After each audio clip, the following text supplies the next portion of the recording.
loads of different talented people, which you'll meet a little bit later. The recording and the documentation, so your contemporaneous notes, etc., and how we handle the evidence and where they go thereafter. So that's what we're going to cover today. And I'm going to hand you over to Tim. Cool. Morning, everyone.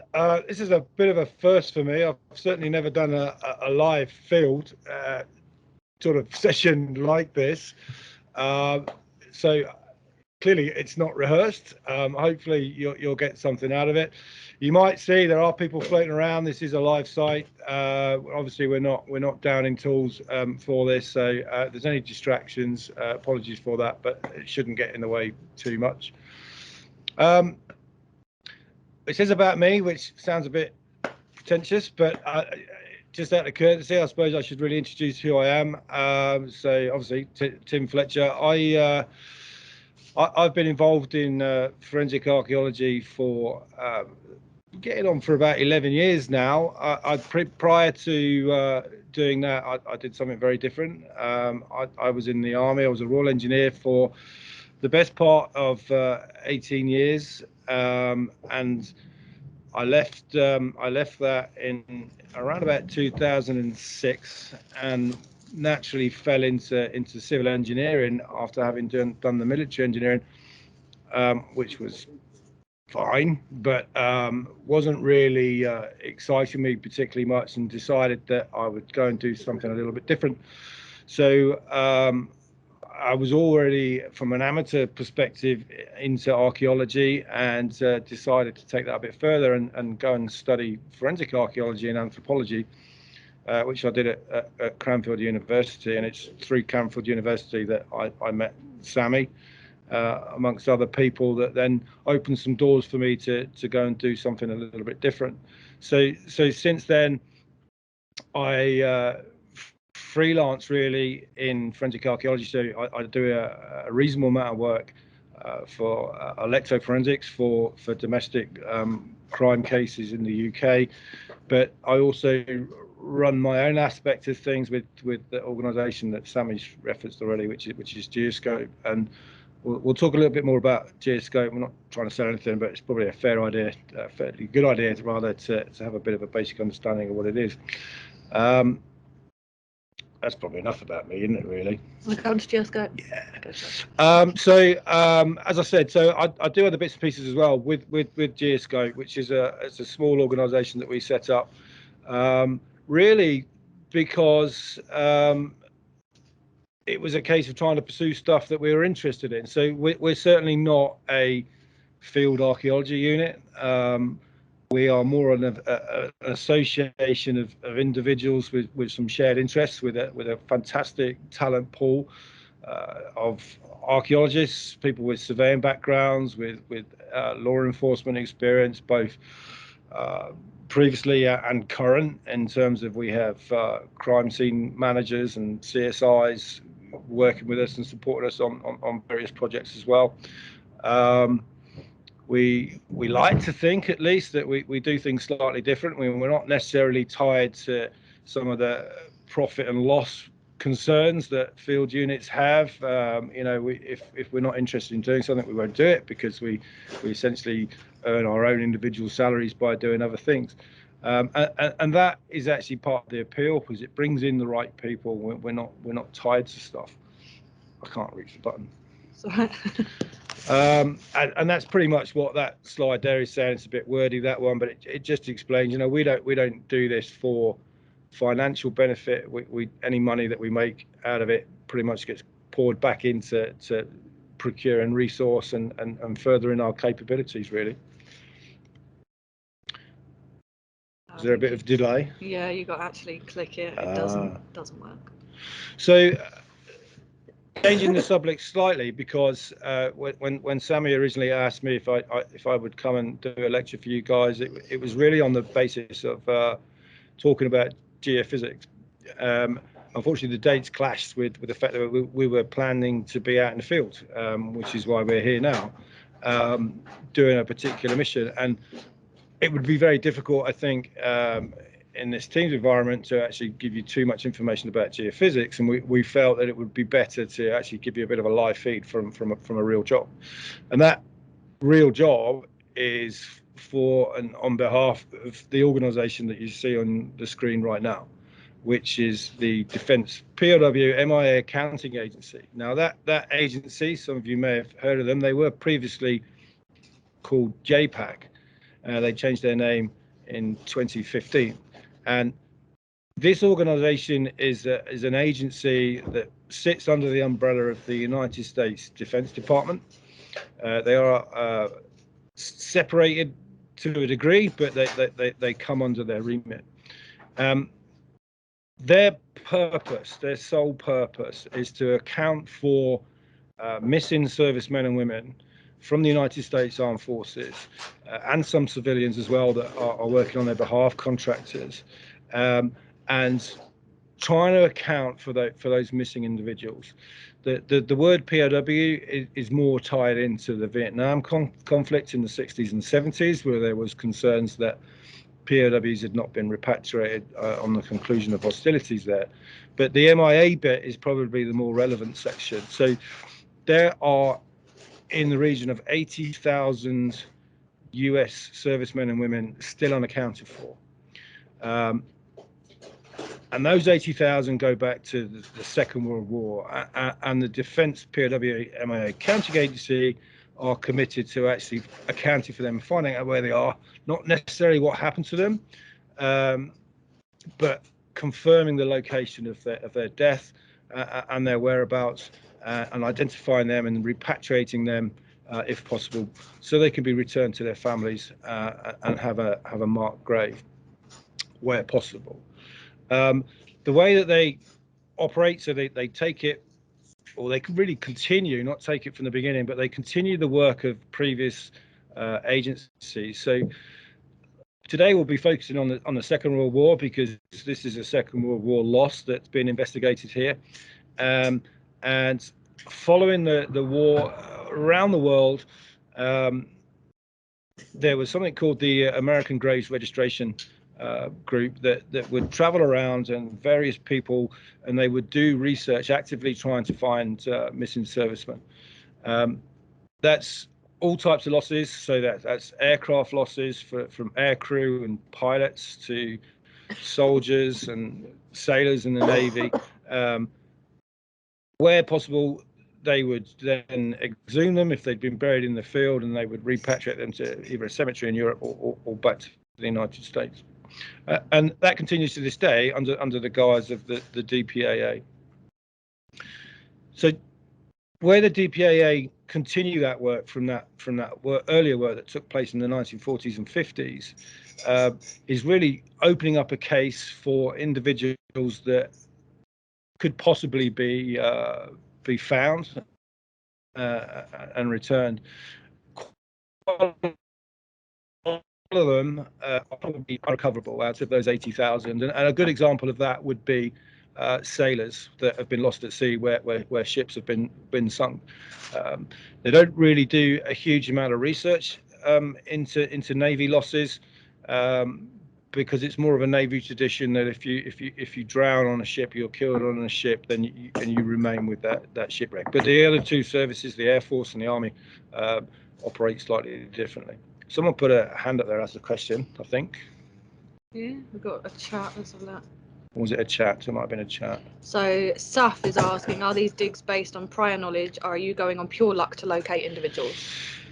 Okay, so I think I probably started answering that a little bit just after you asked the question. So I think we'll touch on this a little bit later on. But so when a serviceman is killed, there is a record kept. So every serviceman and woman has their own individual file, their records, and that would contain their enlistment details, places they served, what units they were in, etc.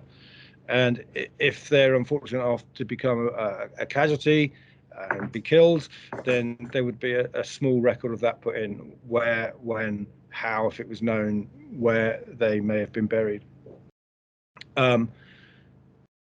You tend to find that the records are better for air losses than anything else, simply because with soldiers, no one really knows the details. You'd have to have had a witness right there, and somebody would have had to record that detail. And there isn't a huge amount of evidence associated with a soldier being buried in a field or in a forest somewhere. Where you have an aircraft that's crashed, that's obviously slightly different. It's more likely that people know what happened. There would be other aircraft that may have witnessed it.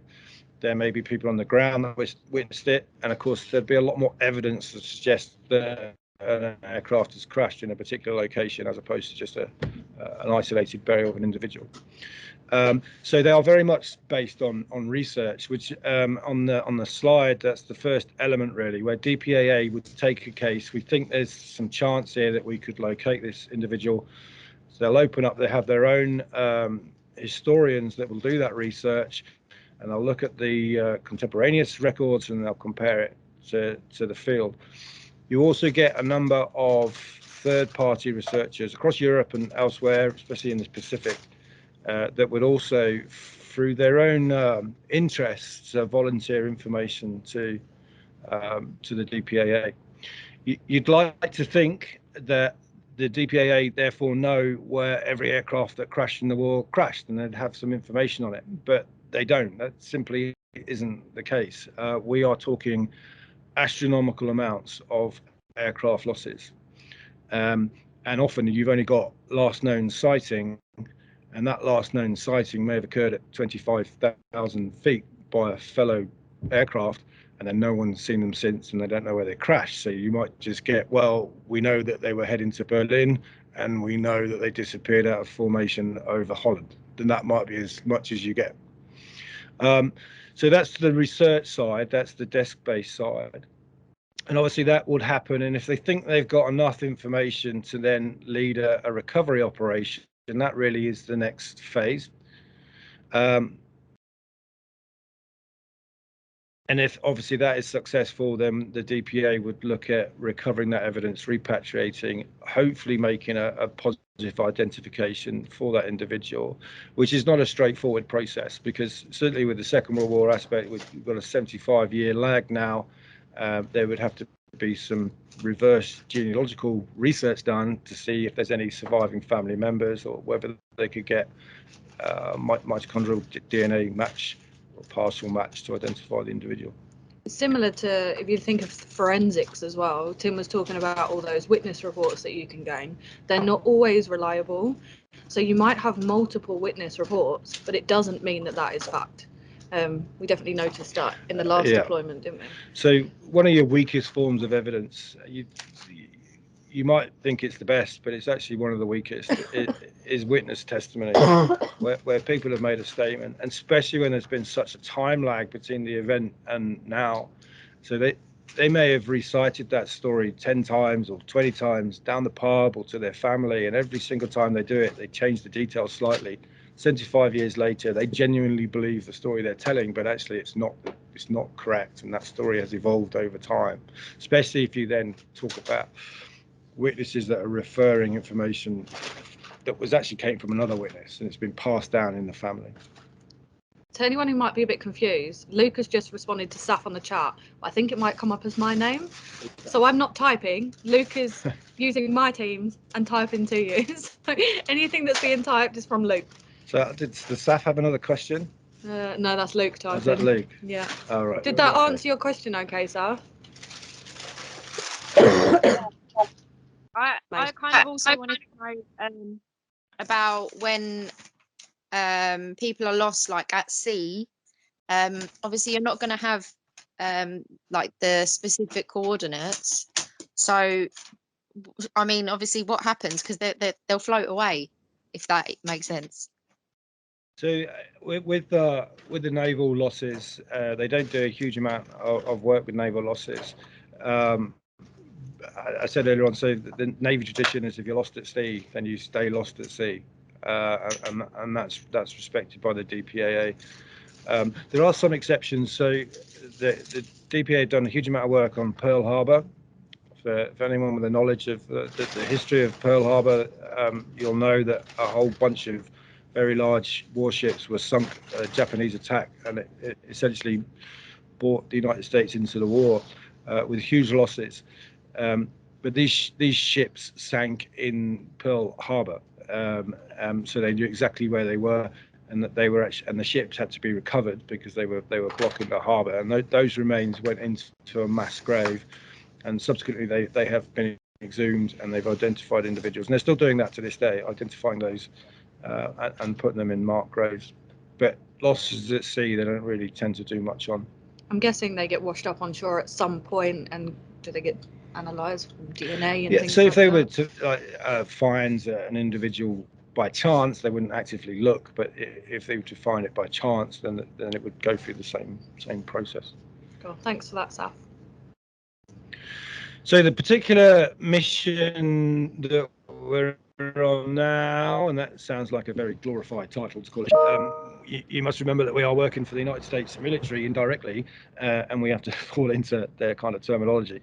So this is their nomenclature. Can't say that today, really, which is Mission 21-3FR in France. This loss that we're working on here involves a B-24J Liberator, which is a 4-engine bomber. It's a big aircraft. That we have 2 individuals that are missing on this aircraft. That's the tail gunner and the navigator. And just to put it into context, we'll explain a little bit for you in a minute who they are, where they would have been, what their jobs were. It's a full excavation, so it's not an investigation, a field investigation. It's a full-on excavation. That investigation has already happened quite a few years ago, and we're here. We started 10 days ago or something like that, and we finished around about the 15th. And we are in Lorraine, in just about half an hour south of Nancy, which is a very nice place to be. And the overall objective really for us here is what it says at the bottom, which is determine if there's human remains present here, and any material evidence that might be associated with those individuals or the aircraft. Because whilst we already know a B-24 has crashed in this field, there's no absolute guarantee that it's the one that we're looking for. It may well be another one. It's not. We know that already. But that was part of the objectives. So there is a picture of a B-24J Liberator. All right, it's not the one that we're after. All right, but that's the size and scale of it. The B-24 Liberator was pretty much the workhorse for the United States Army Air Force back in the war. There was another heavy bomber, which was the B-17, which features in Memphis Belle, if anyone's seen that. This was slightly bigger, could fly further, could carry more bombs. There was a few issues with it. It didn't sustain damage particularly well, where the B-17 could get shot up and still make it home. This one tended to fall out of the sky, and if you read what the pilots say, it was a bit of a pig to fly. It was quite difficult. But that's the aircraft that we're looking for. I won't go through that bit by bit, the historic details of this incident. I'll just ad-lib it a little bit now. What I'll tell you about this case, and it is relevant to what we're doing. You do need this background information when you're doing the field work. This is an aircraft that was on special operations, so it wasn't part of a bombing group. It wasn't dropping bombs on Germany and factories in France. It was actually delivering supplies to French resistance in an operation that was known as Operation Carpetbagger. The reason why that's relevant is because it flew alone, not in a formation. It flew at very low altitude at night. They would fly on well-lit full moon evenings, basically, through the night. This particular aircraft took off from RAF Harrington, which is near Kettering, at 10:30 at night. We know that it was flying at around about 4,000 feet. It had not dropped its supplies to the resistance. It had about another 40 miles to go. It was going to drop them somewhere near Strasbourg. We don't know where. These guys had modified aircraft, so they were painted black, so they didn't stand out at night. They had some of their guns removed because they were flying so low, and that they knew they couldn't be attacked by German fighters from beneath. And they would black out a lot of the windows with paint. Why is that relevant to the field work?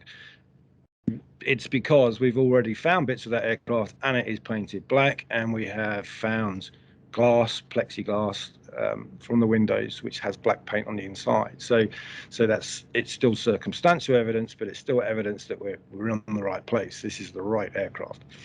That aircraft that night, the pilot who survived the crash made a statement as to what happened. And he states that they were flying at 4,000 feet. Suddenly, they'd been engaged. They'd taken some hits on the starboard wing. That's the right wing. He instantly turned off the autopilot, and the moment he did so, the aircraft started banking uncontrollably to the right. He knew that he wasn't going to be able to bring it back. He sounded the bailout alarm for the crew to tell them to get their parachutes on and to get out. And he and one other, who's the radio operator who sits behind the pilot, managed to get out the aircraft. The radio operator landed safely, although I say safely, he was alive. He broke his leg in the drop, landed in a forest not too far from here, and the pilot also survived. Pilot says that he reached across to the co-pilot, who sits on his right in the aircraft, thought the co-pilot was dead. He wouldn't answer him. He was motionless, couldn't get him out. You don't get a lot of time at 4,000 feet to get out of that aircraft when it's falling out of the sky like a stone. And the pilot says he watched the aircraft go down and hit the ground. It was on fire as it went. Once the pilot had got onto the ground, he'd realized that he was still in friendly territory. This was in September 1944. So this part of France had been liberated by the Allies already. And he knew that he wasn't over enemy territory yet. At which point he then got picked up by some American soldiers, and sadly it was the American soldiers that had shot the plane down. They were based in a village, and it was their anti-aircraft guns that had engaged their own aircraft. The reason for that is because this was a top secret mission. The aircraft wasn't allowed to use its radios. It wasn't allowed to have beacons on. They had beacons that would transmit and tell friendly forces it was a friendly aircraft, but that was turned off. And it was turned off because the enemy could use that to locate the plane as well. And unfortunately, the American anti-aircraft battery that shot it down did try and communicate with it by radio, got no response, so engaged it and shot it down. It resulted in the loss of 6 crew members. 4 of the individuals were recovered at the scene the following day when the pilot went to the scene and identified some of his crew members that had been killed. There are witness statements from people in the local villages that say they came here and there were body parts spread in the field. They were recovered and they were buried probably at the side of the field near the crater that had been caused by the crash. But 2 individuals were never identified. It's probably worth pointing out at this stage that there's no evidence to say they weren't actually recovered, the 2 guys that were missing. The only thing they're going off is the identity tags, the dog tags that they recovered at the time. And those dog tags didn't include the 2 guys that were missing. So there's a reasonable chance that certainly some body parts may have been recovered, but they weren't able to separate them, and they've all gone into a mass grave. The reverse of that is it's quite likely that there are probably some body parts from those that were recovered also still here, just to complicate matters when it comes to identification. So that's the crew of the aircraft. All right, the 2 guys that are in red are the 2 guys that we're looking for. So we are looking for the navigator. So the navigator would sit at the nose of the aircraft, looking out the big windows, and right at the back of the plane, the opposite end, sat in the tail, is the tail gunner. So that's George Bradbury, the navigator, and James Purtle. I think off the top of my head, James was 27 years old, and Bradbury was a little bit younger. I think maybe 25, 26. And there they are. So there's a photograph of the crew. We don't know who's who. This is a photograph that they took before they left the States. There's actually 2 extra guys on there that weren't on the plane that night, and they didn't always fly with a full complement. We're pretty sure that the guy at the back left is the pilot. Back left. Oh, this guy. I was going for the one who was missing already. Pretty sure that's the pilot. We're basing that. We do have another photograph of him that has got his name to it, and we know that he was very tall. And we can also identify the officers. That's the 4 guys at the back with their peak caps on, and we know that the guys at the front don't have those peak caps on are the enlisted men. So we'll have one from the back row is missing, one with the navigator, and we're pretty sure it's that guy there that Sammy's circling. Again, that's just based on stature. We know that he was relatively short when compared to the others, and all that information is contained in their individual records. So that's probably George Bradbury. The James Purtle, we're not sure who it is, but we're going to take a bit of a guess that it may actually be the guy that's kneeling in front of the navigator. And that is based on, you probably won't be able to see it on this photograph. We do have dental records for these guys, but it's part of their files. And we know that this fella's missing a whole load of teeth on the left. And if you were to zoom in on a better resolution photograph, that guy, they're all smiling, is certainly showing the fact that he's missing a few teeth. Do you want to bring up that file now? Yeah, Luke, can you do that without me? What I don't want to do is stop sharing my presentation and upload the PDF, and then it take 5 minutes to download the presentation again. So we've got Luke on the case, who's going to try and share that information for you. So while he's doing that, are there any questions? Yeah, we can take questions, or we could move on and come back to that. Oh yeah, you want to move on? Whatever. Let's see any questions. Might be a suitable place for questions. Any questions? Either, go on then, Janice. Could there possibly be more than them 2 people in that place? As in individuals from the other crew members? No, from other aircraft or from the war. Could there be other soldiers, crew members, anybody? Could there possibly be anybody else there? It's extremely unlikely, but your question is very valid, because you do need to have a good understanding of the land and what's happened around here, and that's all part of the sort of pre-deployment study. So we're actually not too far from the First World War battlefronts here, about 10 miles or so. So in this case, no, but if that aircraft had landed on a First World War battlefield, we're not too far from Verdun and Metz here, big battlefields in the First World War. That is something that you would have to consider, but certainly not another aircraft coming down to it. That would be very unlikely. So is there no known mass graves in the war around here? No. Okay, so it's quite small. It's really just to show you this sort of information. So this file, I might let Sammy go through this bit actually, but this is known as an individual deceased personal file. So every casualty would have one of these, and these are original. So it goes back to the time that the guy died, and it contains a whole load of really useful information, but also very interesting information. So it's got enlistment details in there that gives us the heights and the weights and the color of their hair and eyes and their foot size, which can be useful. But it also has dental records on it as well. I think the dental records are kind of blue, aren't they? So that's quite cool as well. We can see in there you got the non-recoverable remains re-exhumation of records, just to state that they could not have been recovered at the time. Trying to get the information on stature and things like that. I think it'd be dotted around in a few places. You'll also have limited information there about the crash itself as well, which they've pulled out of another document, which is called a missing aircrew report. So that includes statements from the pilot.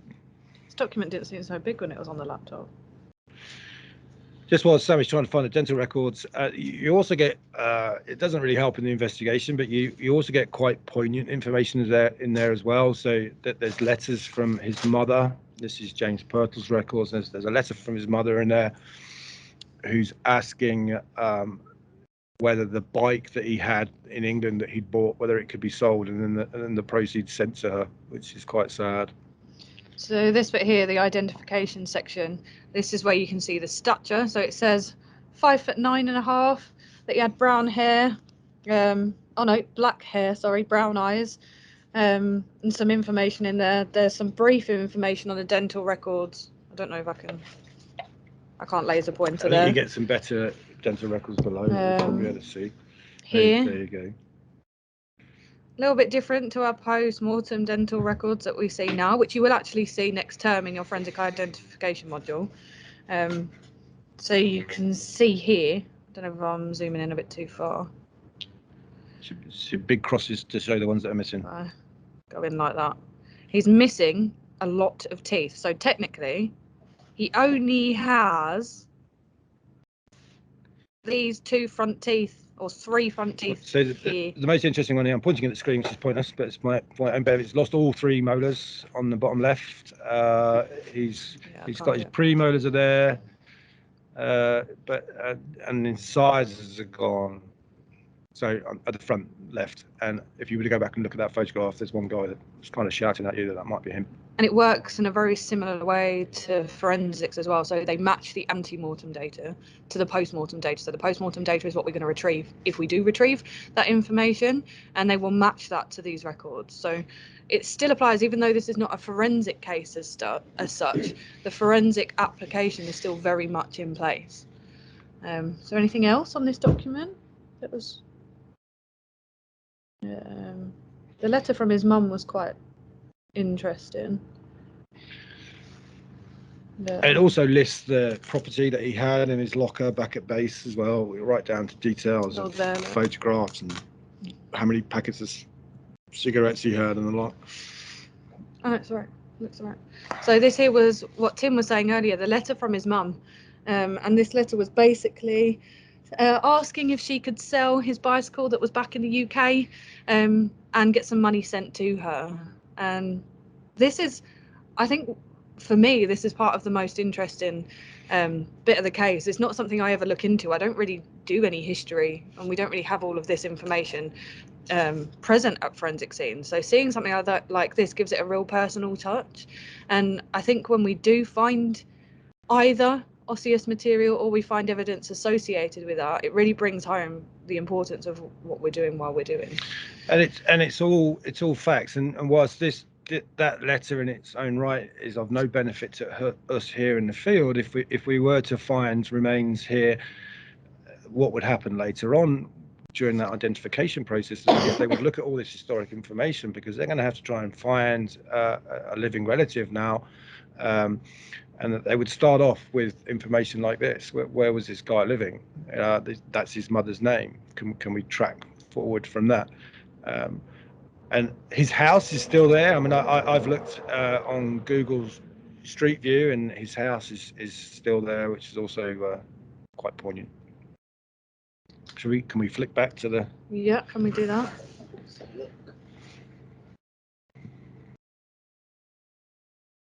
What's quite interesting as well, so next to kin obviously is quite rare for the time period that it happened in 1944, but we still have family members that do want to know where their loved ones were. Obviously they know how they died potentially, but children are still alive. I mean, they're not as obviously young as they were, but they're still alive, and they're still asking questions. Oh no, did it disappear? Did it disappear anyway? Oh. Right, bear with me, hopefully, because it was already uploaded. Oh no. Oh yeah. No. Replace or upload a copy? Must be accessible. Technical issues. Must be accessible. It's me, guys. Of course there's going to be some kind of technical problem. Look, You're not just gone that one? that was the old one. That's not the revised one. I think we might have to do it. It's that one, yeah. I'll do replace. You sure? Yeah. Try it. Yeah, it might take one.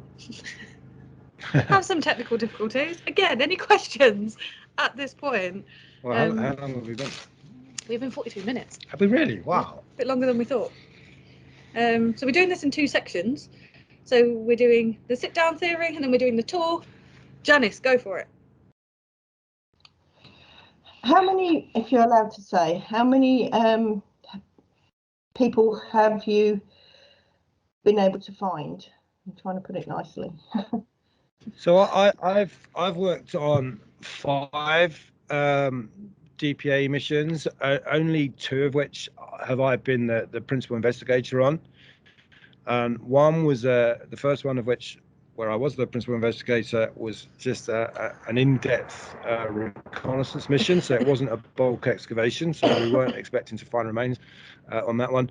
The second one, which was a full excavation, we did find remains, and that particular loss, only it was a bomber again, it was a Liberator, but all the crew survived except one. So the fact that we'd found remains on that one was obviously incredibly useful, because we knew pretty much straight away that it would be him. There's a long drawn out process between recovery and then repatriating evidence. There's quite a lot of hoops to jump through to get it returned back to the United States, and that will go through all the processes in their labs with regards to DNA and tracking the family. Because there's only one, I'm pretty convinced that obviously it's part of the guy that we're looking for. It wasn't a huge amount of remains, but it was certainly enough to say that it was human remains. I don't think it would be enough to get DNA off, but it's confirmed that he was there at the time, because you didn't know that. He could have parachuted out like the rest of the crew. This happened in Austria, and could well have been killed by locals, which did happen. Or taken as a prisoner and then never survived. So confirming he's there will probably mean that site would be revisited, and in the hope of finding more. Is that to find more osseous material or aircraft? Osseous material. So I mean that's a fair point to bring out actually here, is that the DPAA are not interested in the aircraft at all. That their primary interest is and will always be the individuals that are on there. They're not here to investigate the crash and what happened to the aircraft, or to salvage parts because they're historically valuable, just the remains of the people. So bear with us. We are on a dongle from my Wi-Fi, which drops in and out every now and then. It's trying to upload this PowerPoint presentation, so apologies about that. One more question. We're kind of brushed on this with you earlier. So how do people get involved with the DPAA? So how do you come about doing something like this? So a little bit of the history with the partnership program. So prior to 2015, the DPAA did everything internally. So they would make use of their armed services, really. So they would have trained civilian archaeologists or anthropologists, and they would go out with, say, 20 to 40 servicemen and women and do what we're doing now, and that seemed to work for them. And that's how they did it straight from after the war, right through to 2015.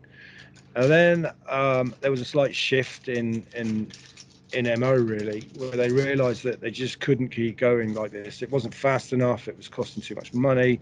There's 80,000 people to try and recover. So they started changing the way they did it and started reaching out to partnerships. So they were looking basically for people that had the technical ability and the knowledge to assist.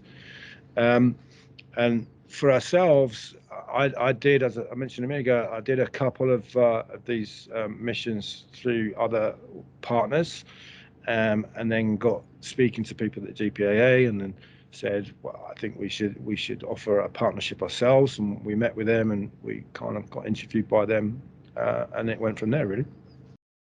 Right, we're back up and running. We're back. I think. We haven't gone through that yet. So I'm not going to bore you with the details of aircraft. You're probably not overly interested in that, but it is worth pointing out that you do need for this a basic understanding of what's what.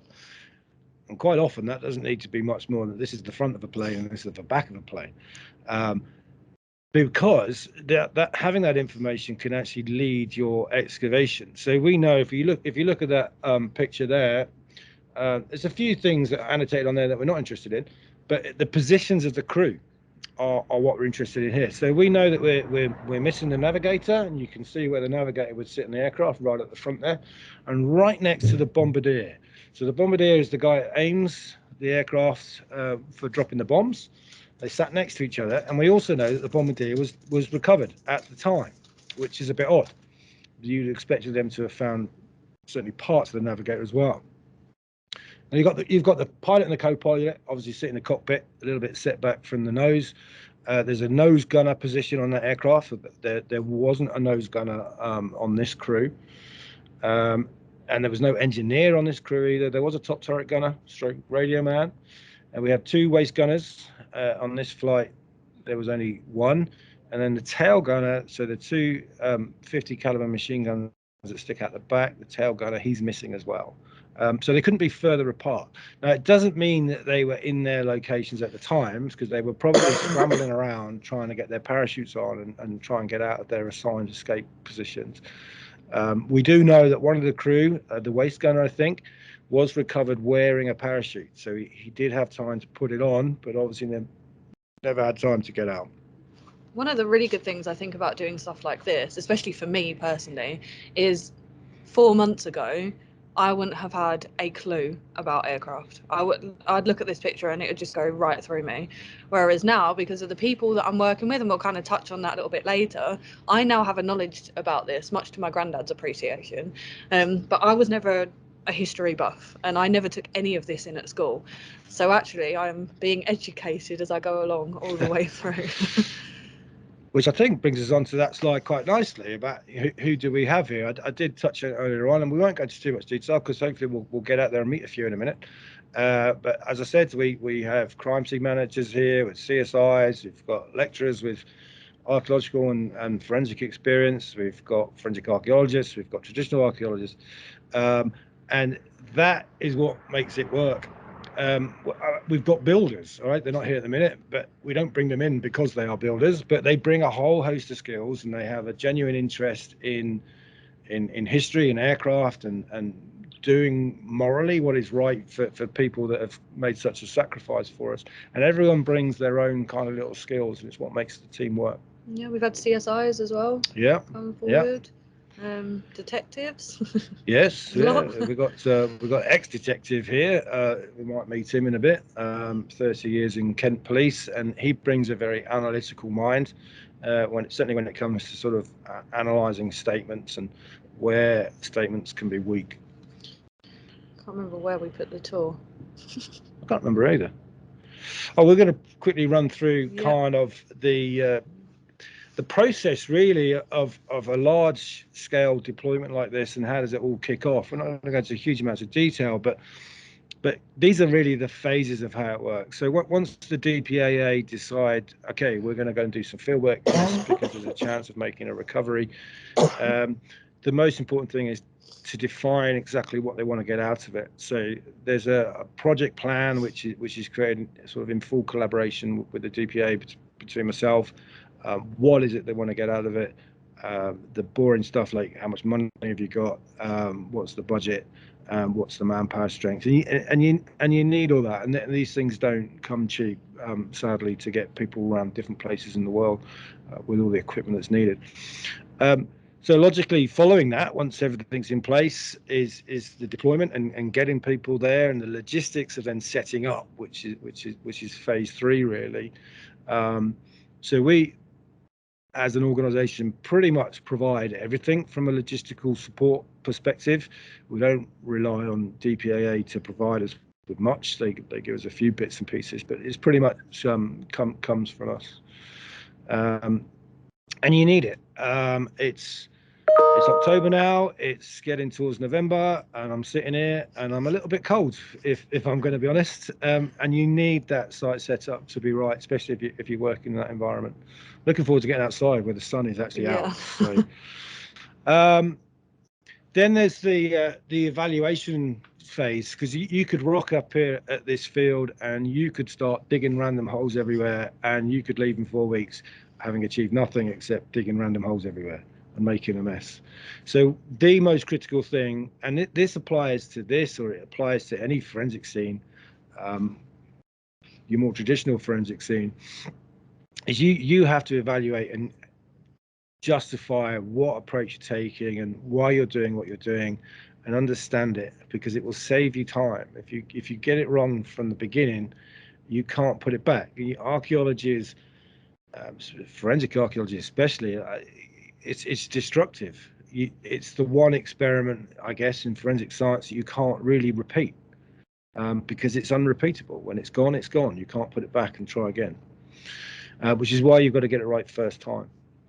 So once you've done that and you've got a good understanding of the site and what's going on, then you're obviously into phase 5, which is your excavation and your soil processing, your screening. I mean, obviously this is why you're here. This is you trying to find what you're looking for, whether it be the air crew from a crashed plane or whether it be a murder victim from 2 weeks ago. That all these principles still apply.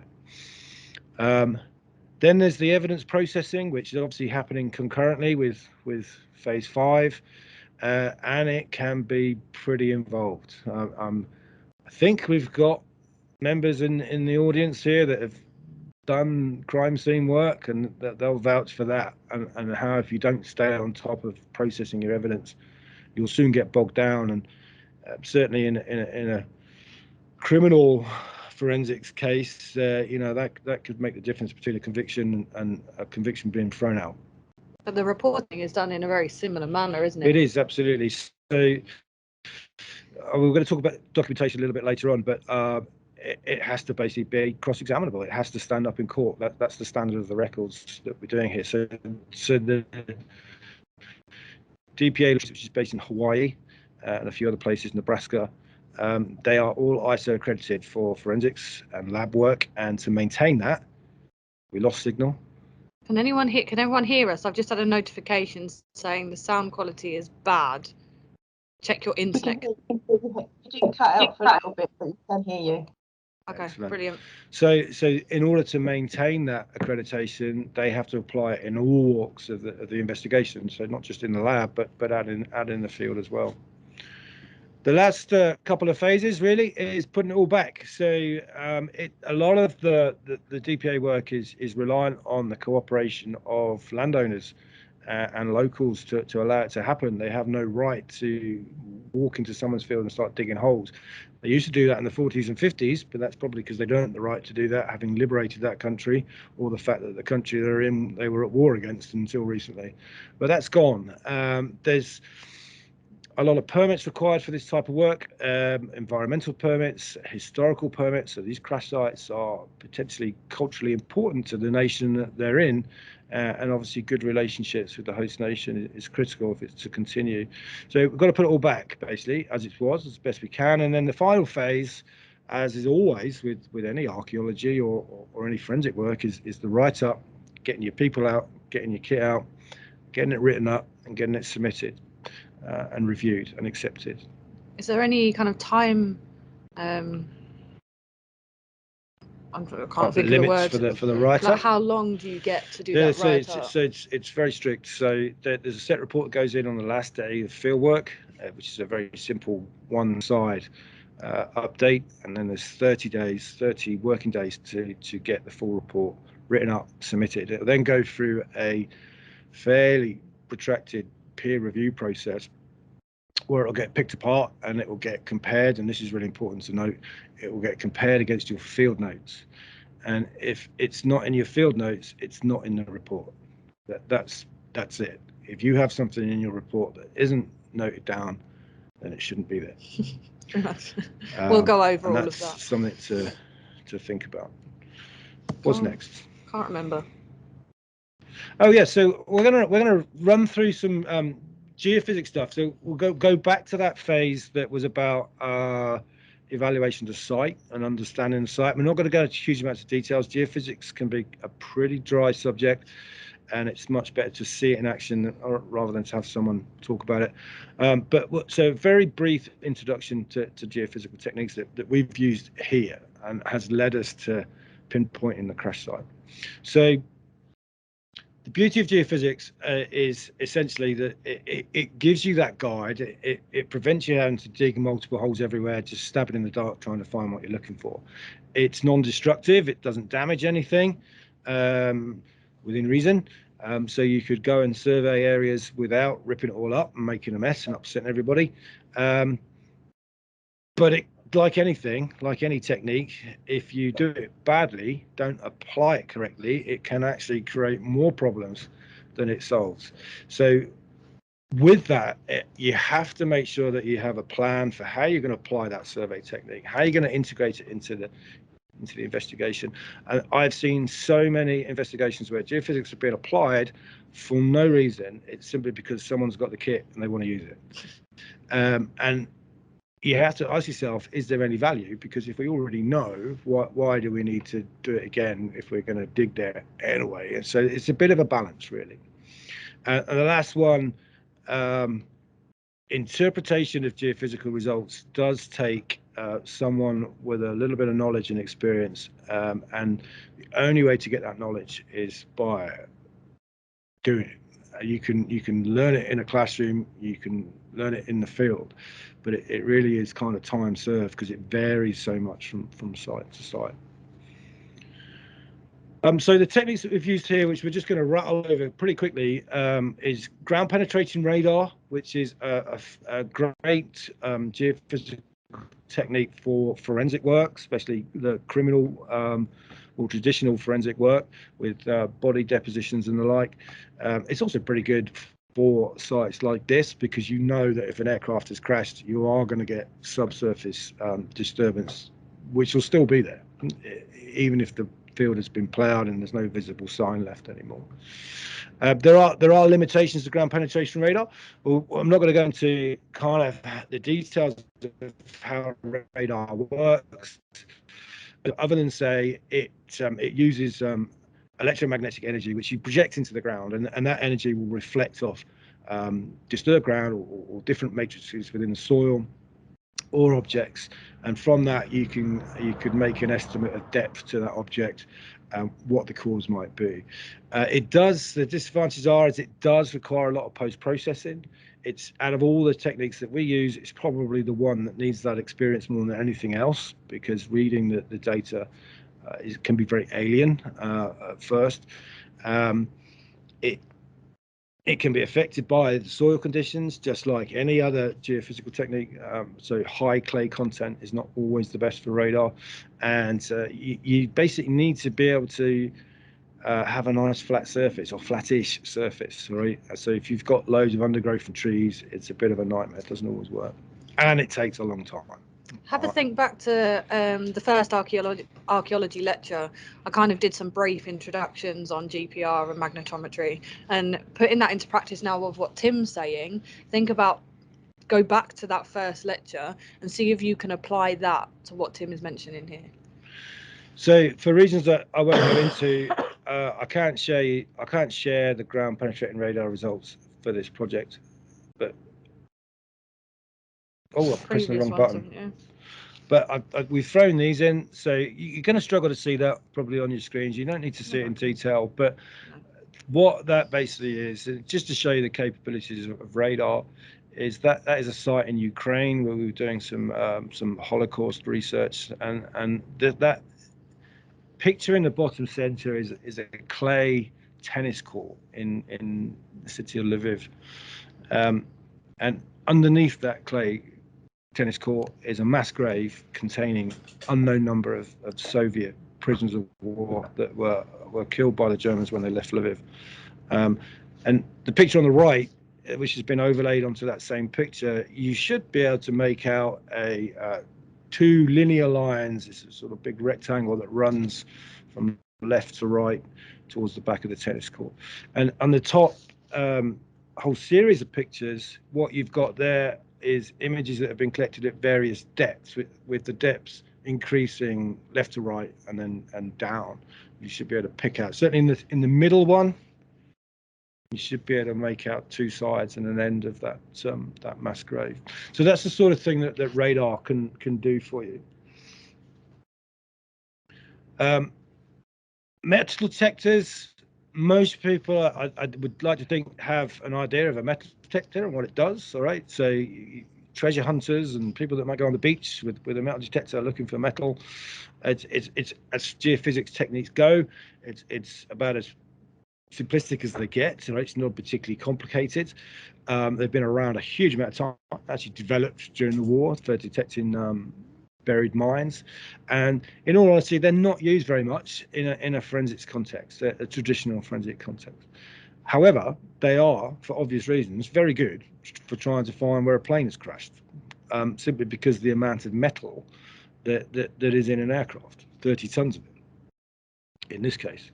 And you can, just because it's quite simplistic, doesn't mean that you can't turn it into structured, methodical survey. So the scene on the left there is in Germany. It's the scene of a single-seater fighter that crashed into a forest in 1945, and all those those flags, the colors don't mean anything. We just run out of yellow.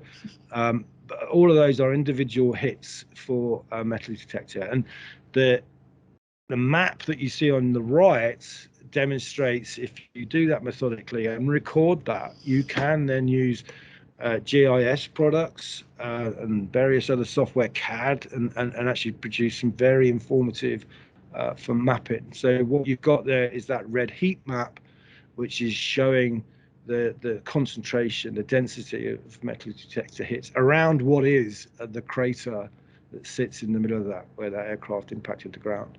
So Tim, what is that there? Why is that one darker?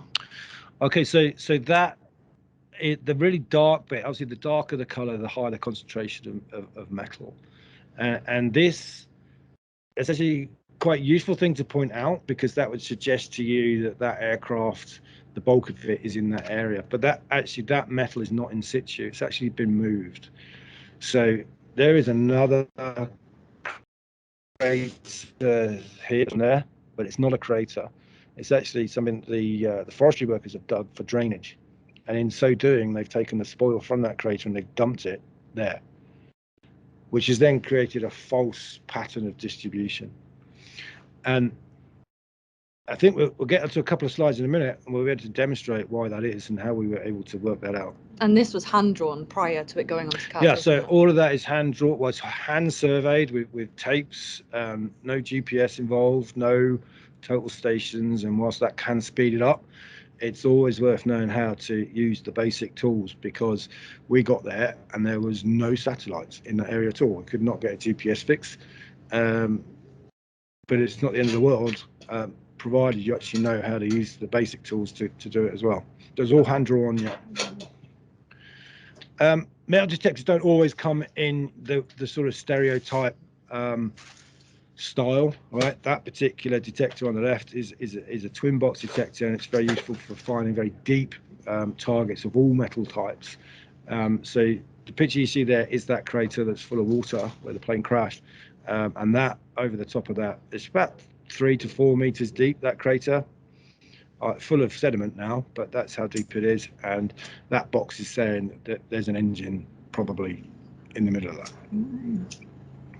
And an engine on a fighter is very useful to find, because invariably the pilot was sat right behind it, unlike a bomber. So another geophysical technique that we've used here, which is commonly used in archaeology, is magnetic radiometry. It is not the same as a metal detector. It works slightly differently. In fact, it works very differently. It is reading electromagnetic fields, but it's not introducing its own current like a standard metal detector. What it's doing is it's analysing the Earth's natural magnetic field and how metal objects in the ground underneath it are influencing that Earth's magnetic field. We'll show you a picture of one in a minute, so you can see that. I've used radiometry in traditional forensic investigations, so crime-related ones, occasionally, especially if the intelligence is saying that a body has been buried. A good example, body has been put into an oil drum and then buried in a field. The best way to find that is with a magnetic radiometer, not a radar. The picture on the left is that same map that you just looked at, and that's showing the metal detector hits. The picture on the right, and this is the beauty of magnetic radiometry, is that you can map with it quite easily. And what you're looking at there with those magnetic results, the bulk of the orange, we could probably argue is natural. Where you got the blue in the middle is sort of where the water is in the crater. That's a very high signal in there as well. And then you've got the surrounding sort of green and yellows. But as Sammy pointed out, with his concentration on the left, if you just highlight that concentration there, that was picked up by the metal detector. But if you compare it on these results, it doesn't feature. There's a couple of reasons for that. Is the metal detector is detecting all metal types, and the magnetometry will only detect ferrous. So it has to have iron in it. So you're talking about steel really on an aircraft. So that's telling us that that's a deposit on the left of aluminium and aircraft bits, but on the right it's ignoring it completely. The other thing, and this is important to recognize, and it's the biggest strength of magnetometry, is it doesn't have to be metal for it to interfere with that magnetic field. There are other things that will do it as well. And in this case, thermal effects. So if you superheat ground, it will have an effect on its magnetic properties. So what you've got there on the right, where that green and yellow circle goes around the crater, is all up to the north, to the top of the page, which is very different to what we see in the metal detector. And the one on the right is correct. That the aircraft came in for, how did you do that pointer thing? The aircraft came in, not in that direction, we'll get rid of it, that way, right? And it's hit, and then the heat has gone out and it's caught fire, which is very different to what you see on the left. So, I can't get it off now. We'll go next. Yeah. So that's the device that we've just been talking about. That's magnetometry. So basically what we'll do, we'll show you in the field where we set up, but it's a case of doing a whole load of walking, carrying that frame and the two sensors, which are taking magnetic readings every 25 centimeters across the whole area. You can see one of our team members here in action literally last week doing this site. So he will walk that. There's 20 meters, sections, traverses. He'll turn around, he'll overlap the sensors and that traverse, and he'll do it again. So he walked that day around about 5 miles and never really left that area that you're looking at on the screen. It's a bit like line searching. It's not as methodical, obviously, but it is still in the same kind of pattern. So if you go back to your crime scene investigation and your searching techniques, that line grid search is very similar to what's just been going on in that video there. And what that will allow us to do, once we've done that, we can then use proprietary software to take all that data. It basically produces a massive Excel spreadsheet just full of data. All right, so there's a data for every region, so thousands of data points. We then use that software to stitch that all together, and we can create a plan view of the entire site. So each one of those squares that you see is a 20 by 20 meter grid in real terms, and you don't need to be an expert to realize that there's something shouting at you in the middle there, which is very different to its surroundings. And that is a key thing to take from geophysics. It doesn't tell you what you're looking at. It will just show you areas of contrast. And it's why you have to you have to find where something isn't in order to find where it is. And I guess if you look at all these empty ones here, that's proving that point. There's not a lot going on here. There's clearly something going on. And that's about 15 to 20 meters long, that feature. And then over here, which is near a road, you can see lots of bits and pieces happening there as well. This white kind of halo, is that indicative of what was done before? Could that indicate thermal heat? Or yeah, quite possibly. We haven't we've started digging it now. We'll go and look at that in a minute, but we haven't quite got to the bottom of what that cause is. But the black spots are interesting. So they are high magnetic readings. We have a 4-engine bomber here, and obviously a 4-engine bomber has 4 massive bits of steel that potentially could penetrate into the ground some distance. We might be looking at that. The thing is with geophysics is you've got to be able to communicate it to the end user, and that might be a police officer, it might be a crime scene manager, it might be a senior investigating officer, in a way that they can understand it. Because if you just show them a picture that's just loads of colours, they'll probably just nod at you and go, yeah, whatever you say. But you really want them to understand that, and it's not that difficult to do. So this has been done on GIS system again, just to geolocate it. People can understand that more because they know what a field looks like, they know what a road looks like, they know what a tree looks like, and they know where they're standing now. And it gives you a concept of scale. You can go one stage further on that, and you can do it as an oblique view, and again, people understand that even better. You say, okay, yeah, I get it, I can see it now. It's like their kind of bird's eye view, isn't it? So this is it's a little video. I think it's a video. It was.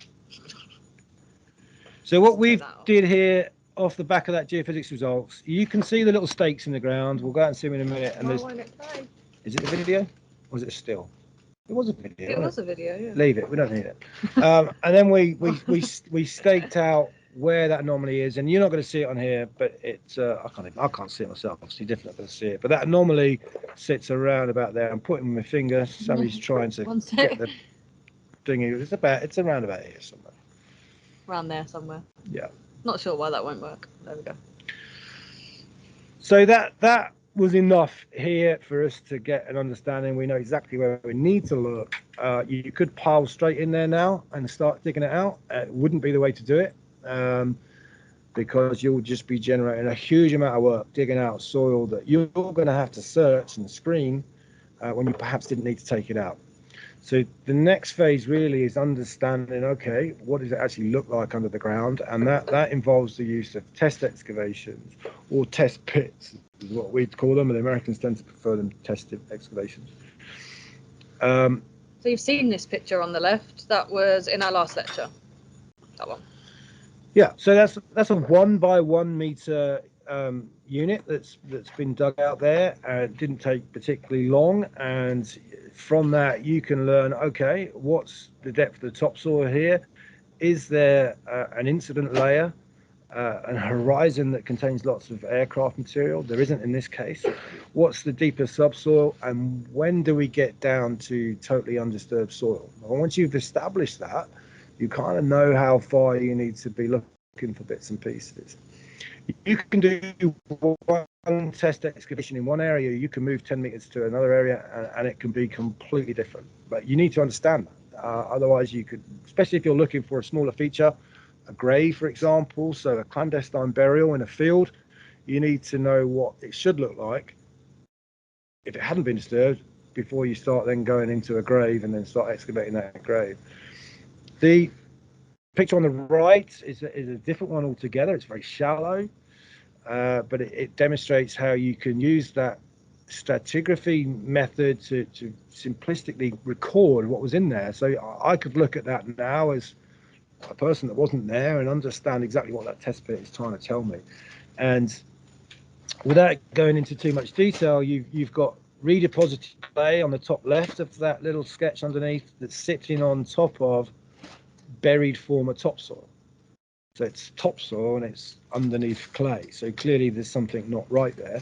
How did that clay end up there? And in that particular case, that's clay that's been ejected out from the crash crater and then landed on top of buried topsoil, thereby burying that topsoil. Does anyone remember like what we would call this area here? So you've got an area there, an area there, an area there. Does anyone remember what we called them last week? Put it in the chat if you don't want to shout it out. Maybe they've all gone. They might have. Remember when we did the Harris matrix as well? The thing that blew everybody's brains? This one's actually quite a nice and easy one. So if I said, for example, this bit here, this is 401, this bit here is 402, what do we refer to those as? Context. Cheers. Correct answer. Go on, Janice. No, I think somebody else was up. Oh, no, it was Tim. Okay, that was me. I think we're nearly at the kind of go and take a walk stage, aren't we? Oh, there's a little bit more on test excavations worth pointing out. So this is a picture really. Well, we haven't dug it as such, but we took the opportunity. There was an open face to a large drainage ditch. So rather than spend that effort digging a hole, clean that face up, and then what you're looking at there is hundreds of thousands of years, if not longer, of natural formation processes for that soil. And if you can do that without having to dig a hole, that's fantastic. And that picture is people examining that and trying to work out what's what. And then from that, in this scenario here with aircraft, you can determine, has that aircraft crash impacted the soil in this area, or more importantly, what should the soil look like when we're looking for that aircraft elsewhere. And this is where you want to apply those stratigraphic laws that we spoke about last week. The two on the left are actually test pits from here. You can see there's very shallow plough soil, and then you're straight down onto what is natural limestone. It's not bedrock. It is just a layer of stones, limestone stones, which is incredibly hard. You'll see it out there, and that is what the aircraft here has hit. It's gone in to hit that stone. I was only digging that yesterday for a day, and Luke and I we're in agony already. It hurts. Wow, it's not easy. Bulk excavation. So once obviously you've got a good understanding of the site, that you've evaluated it, then you can start looking at, okay, how do we actually start to excavate the crash site itself? And you can apply this to bulk excavations for other targets. That could be mass graves, even single graves from a forensics context. You could approach it in the same way. Obviously slightly different. We're looking for a 30-ton aircraft here. That's creating a big hole. So we'll talk more out in the field about the approach with how we do those bulk excavations, but essentially we work in 4 meter by 4 meter units. We can subdivide those into subunits, but essentially from a recording perspective,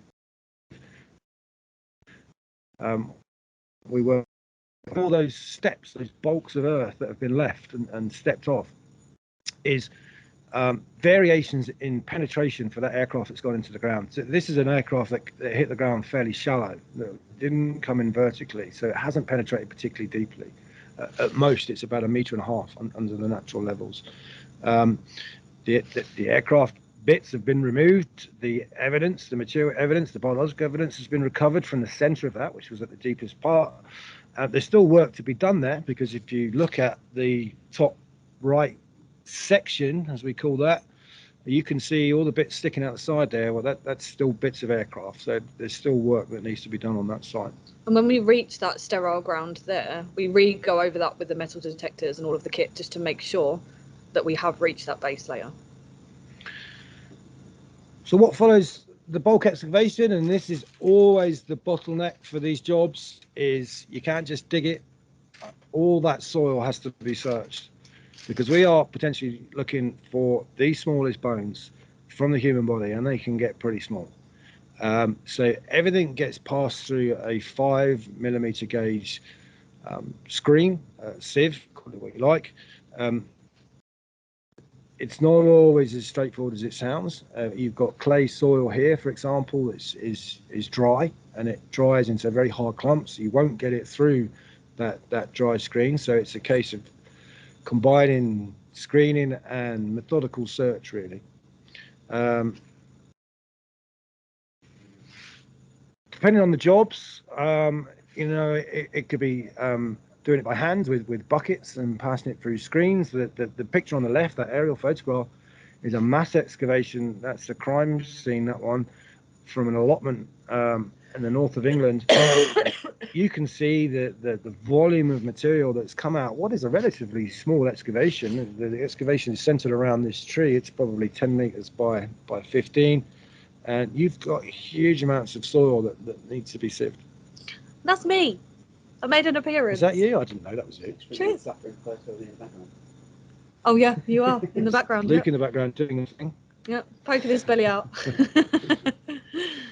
There's another picture as well of it shows the same thing. I know it's only a small picture, but look at the size of soil that's come out of there. You can see how it's kept in separate piles so that we know exactly where it's come from. All right, so there's no point in putting it in huge stockpiles, finding something and going, well, whereabouts did that come from? If you don't know, then you haven't really learned very much. So you have to segregate it by unit, really. And dry sieving won't always work. All right, if you can't get it through, this is a wet sieving setup. This is actually our setup here right now, where we are using water to wash soil essentially, and examine it and pull out bits and pieces that way. I'm pretty sure that's the end of our. So what we're going to do now is. Is that the end of it? Yep. Wasn't there a documentation slide there? Are we not doing that after? Are we doing? It's up to you. No, yeah, no. It told us when the tour was. We jumped the gun. Okay, all right. Oh. Well, let's rattle through this then. Oh. Oh, what you done? It's having a hissy fit. There we go. Yeah, it's stable now. Yeah, I think that might come better after just do our little walk. Just do after? Yeah. Okay, so what we're going to do is give you a 10-minute or so break, because we've been talking for a lot longer than we thought we were going to do. Yeah. We thought we were going to hit 45 minutes. We've doubled that. So we are going to head to the toilet, have a drink, come back within 10 minutes. Luke's going to then be our cameraman, and we're going to take you on a guided tour around the site. You'll be meeting all the people that we're working with. Hopefully, if they're not too shy, they'll come on camera and do some explanations of their expertise as well. So this is, like Tim said, it's one of a kind. This has not happened before. This is a live site, so just be careful of what you're saying in the chat, and if you want to put your hands up, things like that, remember where we are and what we're doing. We have to do this with utmost respect. But yeah, so 10 minutes. So what time are we giving you? So what time are we on now? 26 past. Should we say 22? Yeah, sure. So Jim, you're the boss. 25 to. So at 25 to, what 25 to, what are we on? 24, 22? 13 minutes. All right, okay, 13 minutes. So 20 to 12, we will be back. And hopefully all of our kit works out there. And 20 to 11. Oh, 20 to 11 for you, yeah. Sorry, I forgot we're an hour ahead. 20 to 11, and then hopefully Wi-Fi won't drop and we can take you around. So we'll be back. Yep, so I'm not going to stop recording, because otherwise the whole thing will stop recording. So I'm going to turn my camera off, I'm going to mute everything, and then we'll be back. How's that? Can everyone see us all right if anyone's back? You just want to let us know. Someone shout out if they can hear and see us. Yeah, can hear and see. Yeah. Cool. Just going to turn the volume up a little bit as well on here. So what we're probably going to do is going to be able to actually look at and read any comments while we're out there. So if you want to kind of store those in your brains and write them down and then ask the questions afterwards, it'll be a bit easier that way, and then we can answer them when we get back. We might not be able to hear because we've got some wet sieving and everything going on as well. So. You want to check that they can hear? Yep, Danny said. Yep. Can hear. Are you ready for the tour? A resounding yes. Yes. Brilliant. Right, so we'll turn it on now, and then I'll just switch the camera. Is it There still we go. recording? Yeah. Cool. So I just Good to go. Now we're just checking we're still recording before we get going. right. So if we get Luke to give a bit of a sort of panorama of the site, see what we're working with. I'm going to start this side.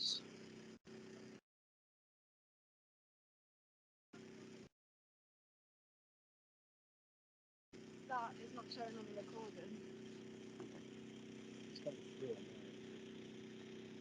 Hopefully it will. Just hope for the best. If not, it doesn't get recorded. So that's the site. You can see it's a big open field. It extends way out to the back. So there was a bit of a reconnaissance done here quite a long time ago, back in 2013, and that would have consisted of a small detachment from DPAA coming here, surveying the site. They did a very limited metal detector, quite basic survey.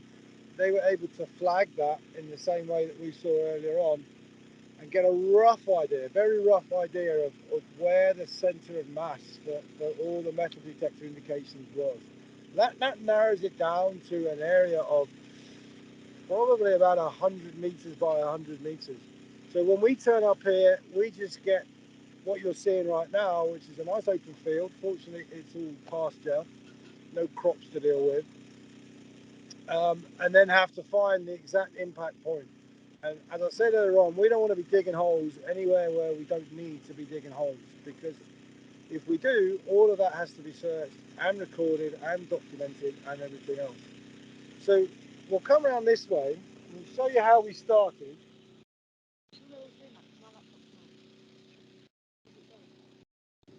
Are you all seeing the video? Because on my laptop I can't see that. Yeah, I can see it. Cool, thank you.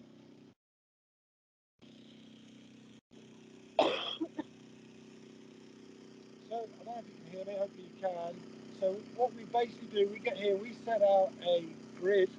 It's a grid that is a line north to south. This is one post marking that grid. You can see up the line there, there's a whole bunch of stakes in line. This is north that way, south is this way. And all of these form our divorced grid that we will hang everything off. So everything we do here can be geo-referenced based off this grid. Well, this particular point where we stood right now is referenced as north 460 and east 460. So if I go this way, the eastern's increased, so it'll be at 462 now, and if I go this way, we see it at N, whatever it is, 463. And if it goes up to this one,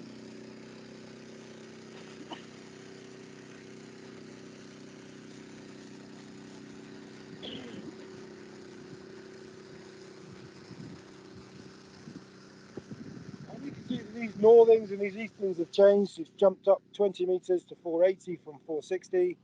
And the easting remains the same because we haven't travelled east, we've just headed north. And then what we have across all of this area is our 20-metre units that we use to do the magnetometry survey on. That was the big green graphic that had the 20-metre squares marked out. And our geophysics anomaly is right there, just behind the digger where the guys are working now. So we'll head over there.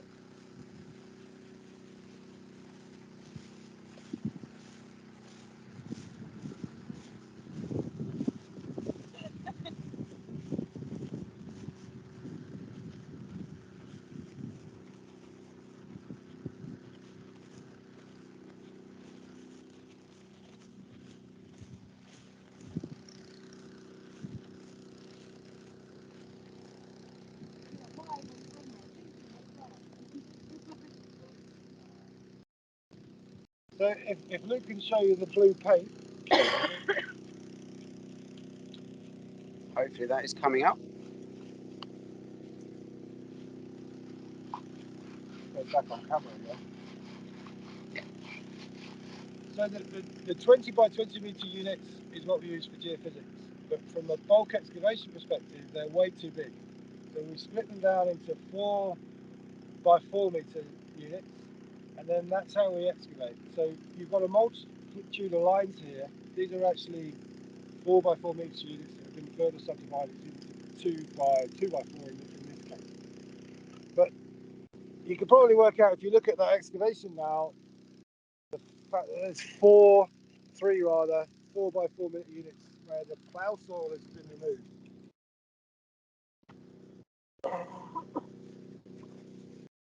At this point here, we might ask Steve to come over.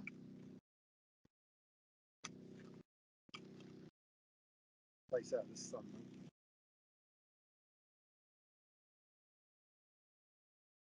Steve, he's the most experienced archaeologist that we have here. He's been around a little while. Are you trying to say he's old? Are you happy to explain what's going on here, Steve? Yeah. So, as Tim was just explaining the context of it, we've now trial cleaned 3 of the areas focused on the impact crater, or certainly what we believe to be the impact crater, and the soils tell the story, basically. All around us we have this broken limestone layer characterised as being set in to quite a bright yellow clay. Very, very hard soil, very difficult to do. It's coming round in a big kind of semicircle.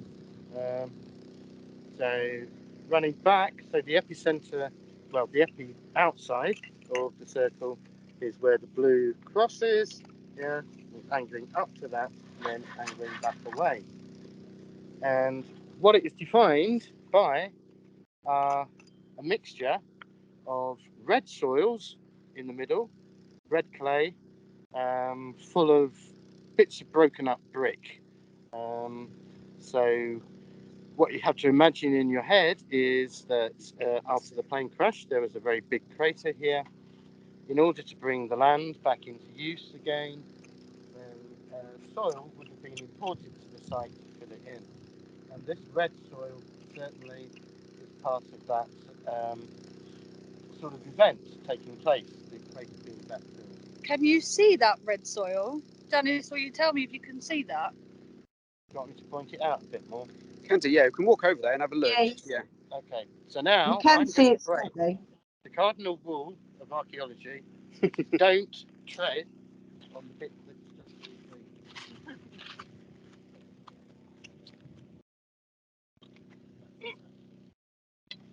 I'm going to nick this. So our red layer is all of this material that we can see inside here. So much brighter red there.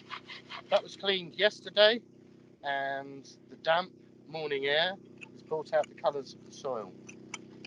As we move across to this side, this is the bit that we were cleaning this morning, and you can see that it's still red, but it's a bit grayer, and that's all the dry, loose soil that's accumulated on top. So if we came back tomorrow, this would also look red, just like that bit over there. Mixed in with the red, you can see the bits of brick that I was talking about. 1, 2, 3, 4. Basically, there's lots of it. It's all been broken up. It's a mixture of brick. That bit's a bit of old roof tile. I think likewise that bit with the curve is as well.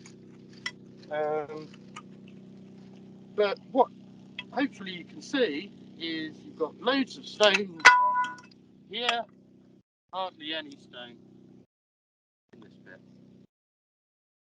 Yes. Thanks, Dave. Right, you go this way. I'm gonna run around a little bit now. If you remember when we spoke about the magnetic anomaly that we had, I said there was like 4, maybe 5 individual bits that very much look like they correlate to a 4-engine bomber, and those engines have potentially penetrated into the ground. So the size of it would be something like this. I'm going to go and stand on every single one of those little bits. So first one here. Right there, just stay there, Luke.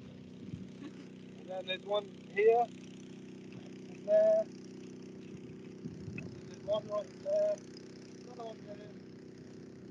Another one there. Get those steps in, Jim.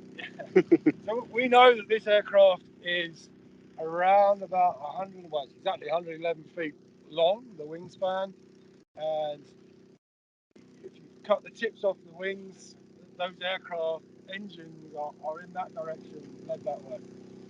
The important thing with knowing that is the crew that we're looking for weren't sat on the wings. They were in the middle, they were in the fuselage. Knowing where the engines are tells us the fuselage is right there in the middle. If we're going to find them, that's where they're going to be. So that's the bulk excavation strategy. The next bit will be for us to go into there and have a look at that. The time-consuming bit is the search. If you look over that way, you'll see some people screening the soil, looking for bits. Let's go over there and meet them.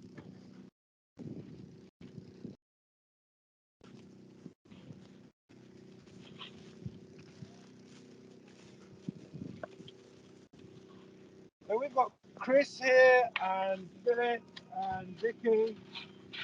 Busy searching this is a combination of passing stuff through the screen, doing a methodical search, trying to find either bits of the aircraft or obviously more importantly bits of the crew that we're looking for.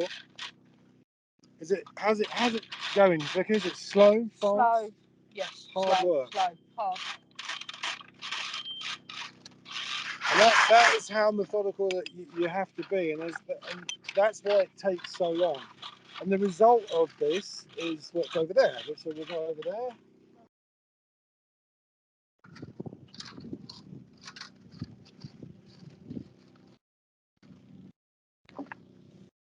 But bearing in mind, so far we've only taken the plough soil off, so pretty much anything we found is not really in situ. It's been moved around over 75 years of ploughing and redistributed. Only now we've started to get into the stuff factory in situ. So we've not got a huge amount of stuff yet, but there's a reasonable amount for it to be a little bit diagnostic in terms of is it the right aircraft. So this is who we've got here. We've got Kev and Dan. Hi. Who are resident aircraft experts. This is Kev and Dan over there. Talk us through some stuff, boys. Okay. Kevlar and Bombay, they've been nicknamed. Okay, well, if we take, for example, this piece, doesn't look much, but it's obviously a bracket. It's intact, it hasn't been broken. I don't know whether you can pick up on the camera, but you can see there possibly a part number beginning 32. 32 is the part number for a Liberator, so that bit in itself is diagnostic, but this is definitely from a B-24 Liberator. And the part number we'll be able to look up in a part list and tell us what part of the aircraft that came from. So obviously we're looking in this case for fuselage parts because that's where the crew are most likely to be. Another whole part that might have a part number on is that. It's not broken at all. We've got parts here that still have the maker's aluminium specification. That was a company called Outbad, supplied aluminium parts to the Americans, an American company. Over here,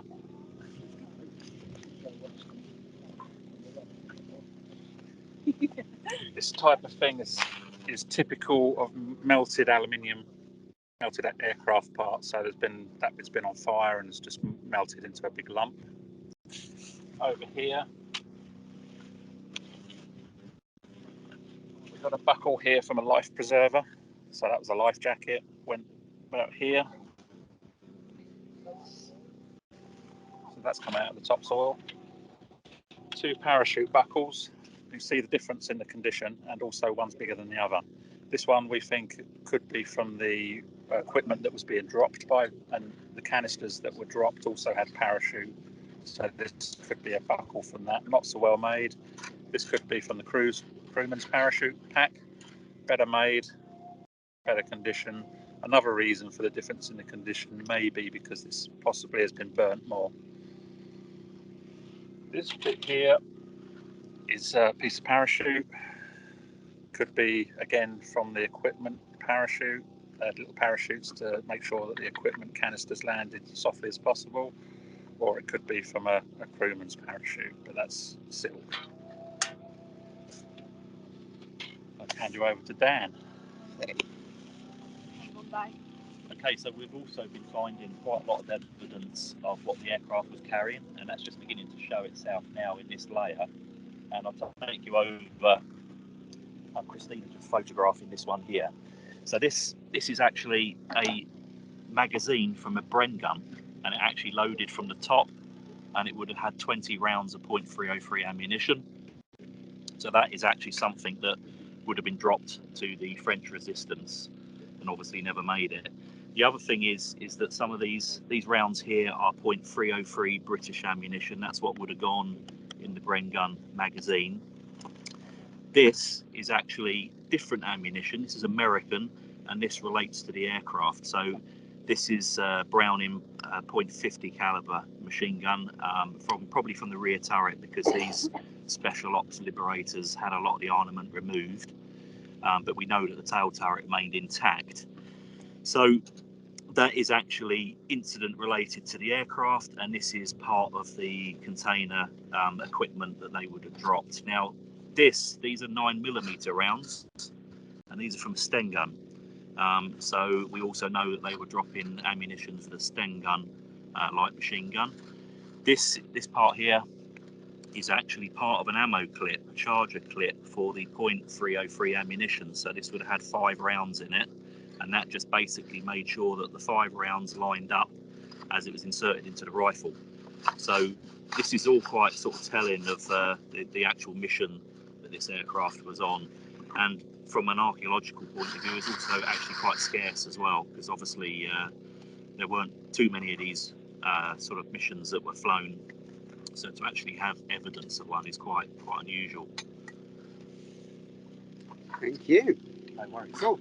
Thanks, Dan. This is Christina. Hi everyone. Christina, tell us about yourself. So when I'm back in the UK, my full-time job is a forensic anthropologist and archaeologist for electroforensics, which is how I know your excellent technician and lecturer, and also how I got involved in this. So whilst I'm here, I do a bit of a few things. One of the main things I do is photography. One of the main things she does is tell us when we find bone that it's animal bone, most annoyingly, but Yeah. obviously very importantly. Yeah, so Destroyer of souls. I am the destroyer of souls. So the DPAA, as an anthropologist, I can't be out here and I can't definitively say that this is human or this is animal. But obviously, it gives us a good idea when we're digging whether or not we found animal or human bone, and particularly on this site, which we're talking about ploughed soil. There's obviously quite an occupation of animals that have been living on this area, so it's not uncommon to find animal remains here as well. And then obviously all of the bone stuff does go back to the DPAA, and they're the ones that officially say whether things are human or animal. And then there's the photography bit. So we've got, obviously you've just seen the setup of some of the artifacts that we're photographing. So obviously quite important, similar to forensic work in the UK, scale, labels, to show what you're doing. Here we had a bit of a fun time trying to figure out backgrounds to contrast. So currently being used is a black t-shirt, because that was the most appropriate thing, but when you're in the field you kind of have to go with whatever you have. And then you can see the setup of photography for one of the units. So you've again got scales in and you've got a board in that tells you where you are, what north is, and basically what you're looking at. So again, being out in the field, there's a couple of things obviously that's difficult to work with. Weather, today's a lovely sunny day, but for archaeology sometimes that's actually not great, because you want contrast between soils. We're quite lucky on this site because you have such clear distinctions, but you know, there are times where it's, you know, hammering it down with rain, or the first day on site that I got here, it was extremely foggy and you couldn't see sort of more than 10 meters in front of you. So there are a couple of different shots that we do. We do the artifact shots, we do the shots of the excavation, and we do working shots to document what's actually happening. So we've got photographs of people digging, we've got photographs of people doing the sieving, so they can take that back and put that in the report, and the DPAA can see what the processes are that have been employed on site. Thank you. Thank you very much, Christina. No problem. So then Tim is actually identifying something by the side from the sieve. So if it's any of interest or not at the moment, what we are going to do is go rule 101 not to, like Tim said, when something's been cleaned to this standard, we wouldn't normally walk through it. If this was a human remain burial as well, definitely wouldn't be walking through it. But what we want to do is Tim's going to go and stand in there and actually show you a little bit more about the red soil. Yep, I'm putting you in there. Or Steve can come back. Did he mention about why it might be red? So like the thermal changes you mentioned in the limestone? No, so it's going to be hard to see on the screen here, but what you've got is the rock, which is natural. We know that because we did test excavations elsewhere. You've got a fill of a crater. That fill, it has red clay in it. Also from the test excavations elsewhere, we know that red clay should be much deeper. Right? There is a natural band of red clay here, but the fact that it's got bricks in, this is what Steve mentioned, suggests maybe that clay has been brought in by the landowner after the war to fill the crater back up. So it might not have a lot of aircraft material in it. Probably more interesting is what's underneath that red cap. If we're going to get stuff here, then that's the most likely place that it's going to be. We'll just take you over to wet screening. We'll show you how the wet screening works. Put one down there in a minute. We'll head that way.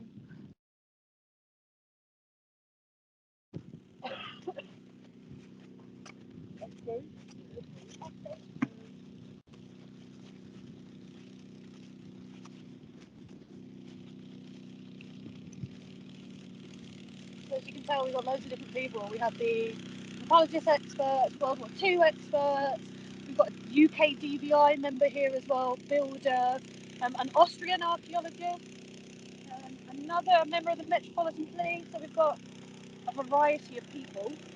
So I'm walking a bit closer. To apologise about the sound if it's a bit loud, but we've got the generator running for the pump so that you can do the wet sieving. You see what he's doing there? He's washing down the soil to try and... If you go up to show him, if you go up behind, yeah, we can get up and show the gas. Can you make sure some of it's clean enough? Sammy. Huh? I'm going to take you up there. So this is the wet screening. We'll have 3 people. I don't know how to use this, what Luke was using, some kind of gimbal. So I'm just going to wing it.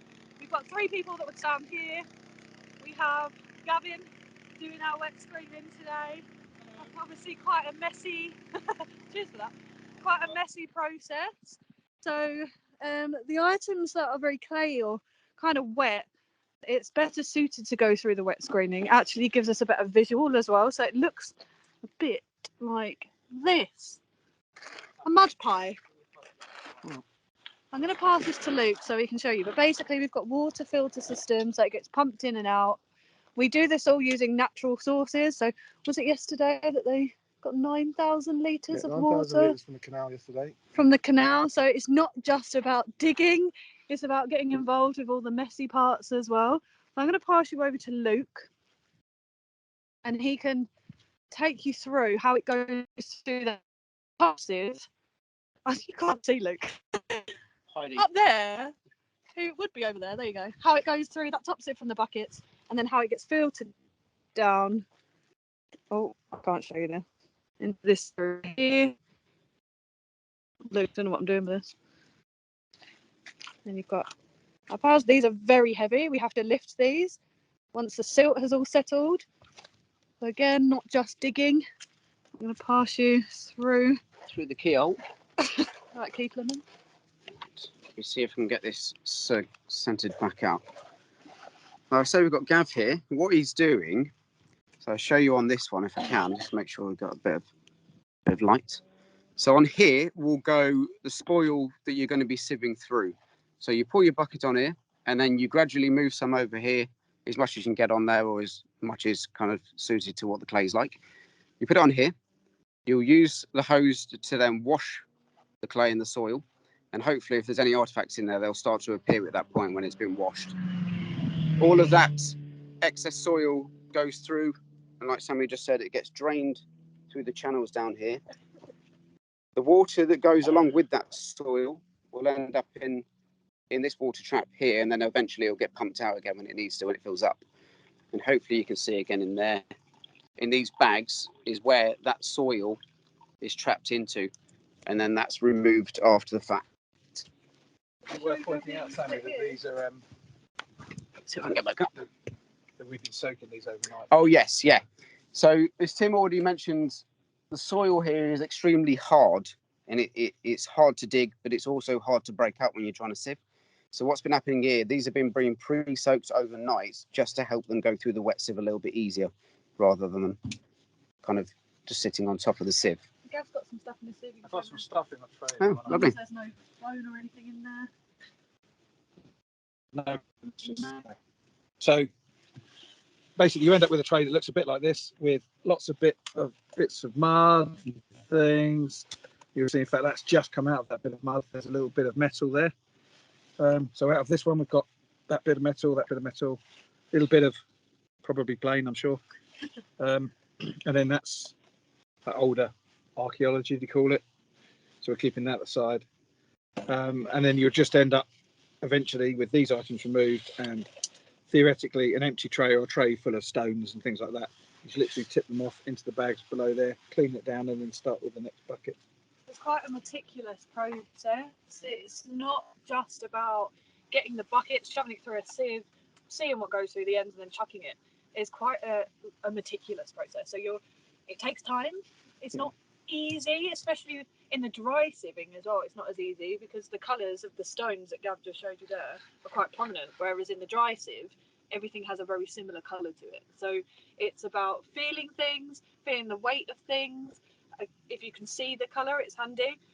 So that's why the wet sieving is going on simultaneously as well, so that we can make sure that we gather all of the evidence that we can, given that we have massive spoils like this from all of the test pits and the trench that we're digging over there. So it takes a lot of time, the sieving. I find it quite fun.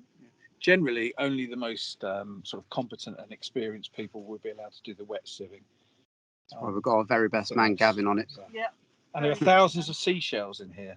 Lots of Yeah, fossils. so hopefully if you can see this here, Fossilized so seashells. you can see one of those there. So we're keeping those in a minute. And the same with the archaeological material that's probably not relevant to what's happened here, but it's quite useful in terms of building up a context of what's happening on the site before. Just for when you're building that report, you're trying to build a story to explain what's happened on the site before and after the event. Just bear with me while I walk back round. How do I turn this back on? Oh, yes. You can turn that back on. Thank you. So again, we've got quite a few water vats here, like I said, about 9,000 litres, just to make sure we've got plenty of water so that we're not stopping the operation and slowing it down while we're going to get more water. So similarly over here as well. So we have the dry sieving going on over there, where the diggers and the tractor is, but we also have another dry sieving section just here. So at any one time we can have 6 people on this dry sieve here.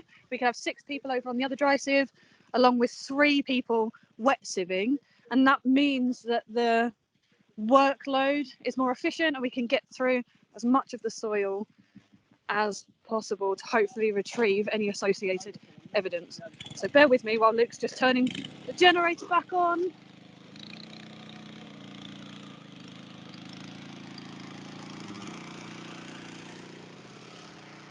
Now we're heading back. As Tim's already kind of mentioned, before you start something like this, you really want to be planning your team. So obviously we've got quite a few experts here that help along with that process. I'm just going to probably show you as we go back in. These people are as important, if not the most important people on site. In order for us to do our job and just concentrate on what we're meant to be doing and thinking about what we're doing, we've got 2 guys in here who are keeping everything sanitary, keeping everything clean, making us cups of tea, sorting out the dinner, so we don't have to think about any of that. Do you want to take that and go to Chubbs? Yep. Go and meet Chubbs. Do you want to just turn your... Oh yeah, let me turn that off. Yeah.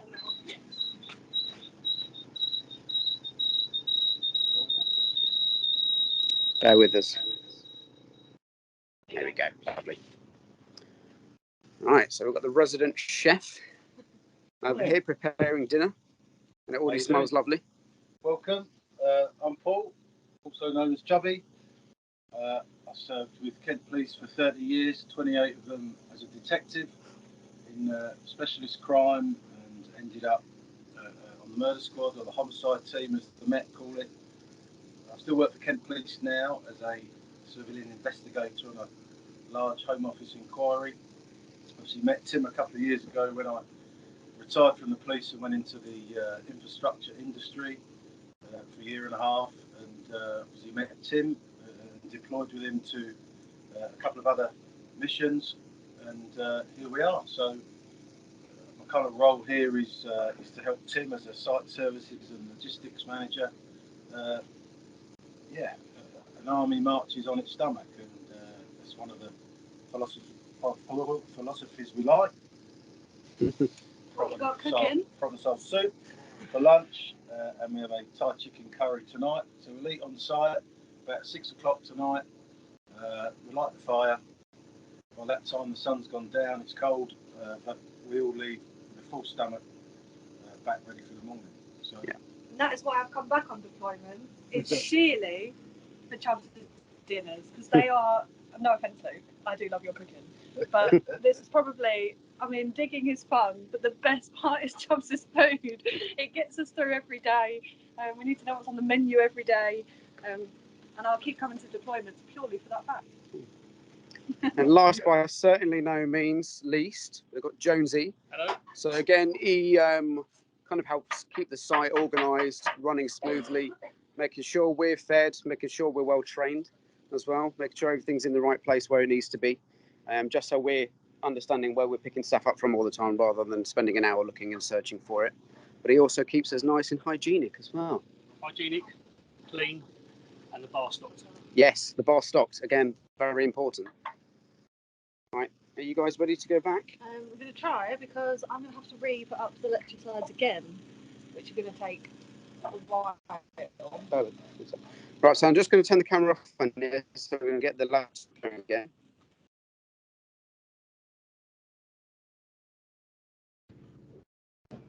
So now we're back here. Chubbs is cooking in the background, getting our lunch and dinner prep. Did a bit of salt bay there.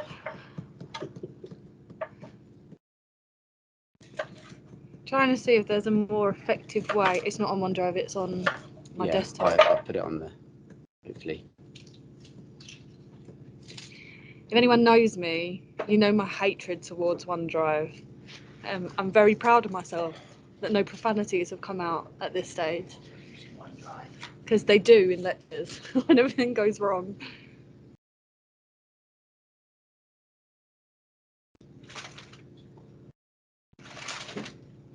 Not going to work.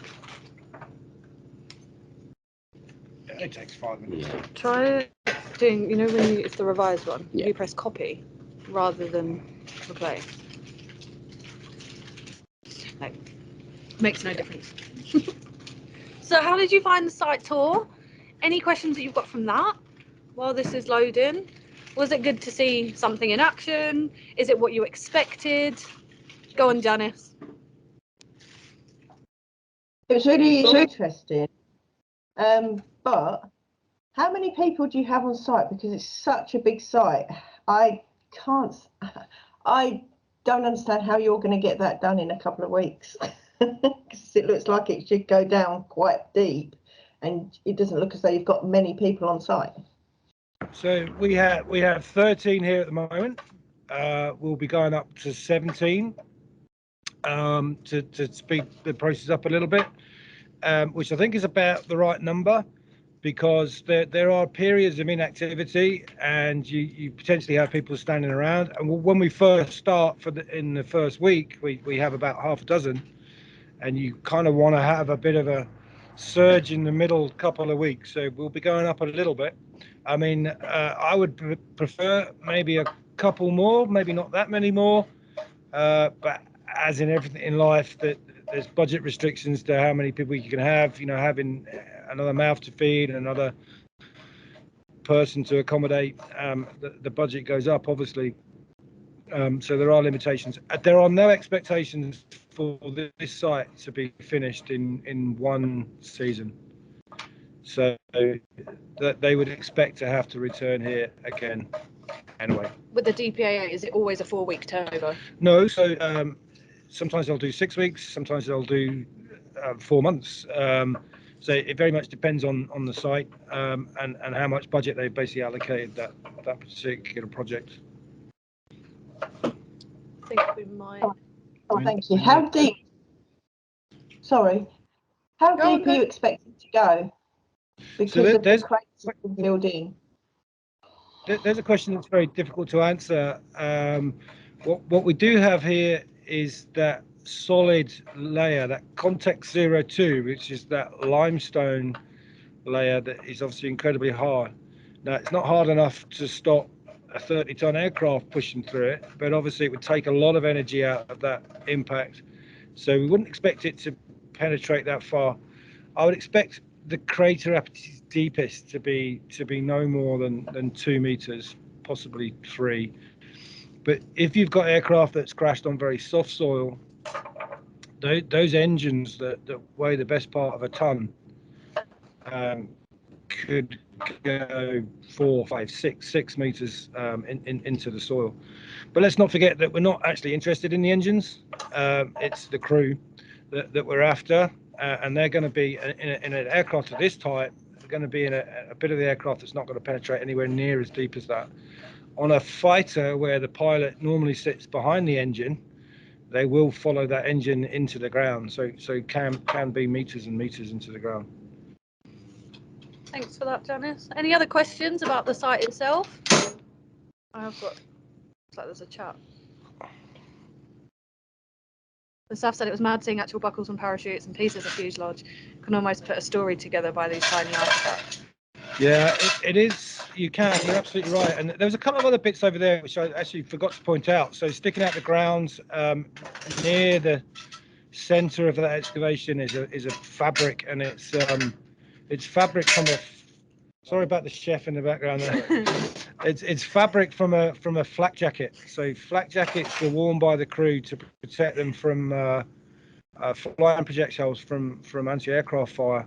And they were basically comprised, it was a bit like a medieval plate armor, lots of little tiny bits of metal sewn into what looked like canvas.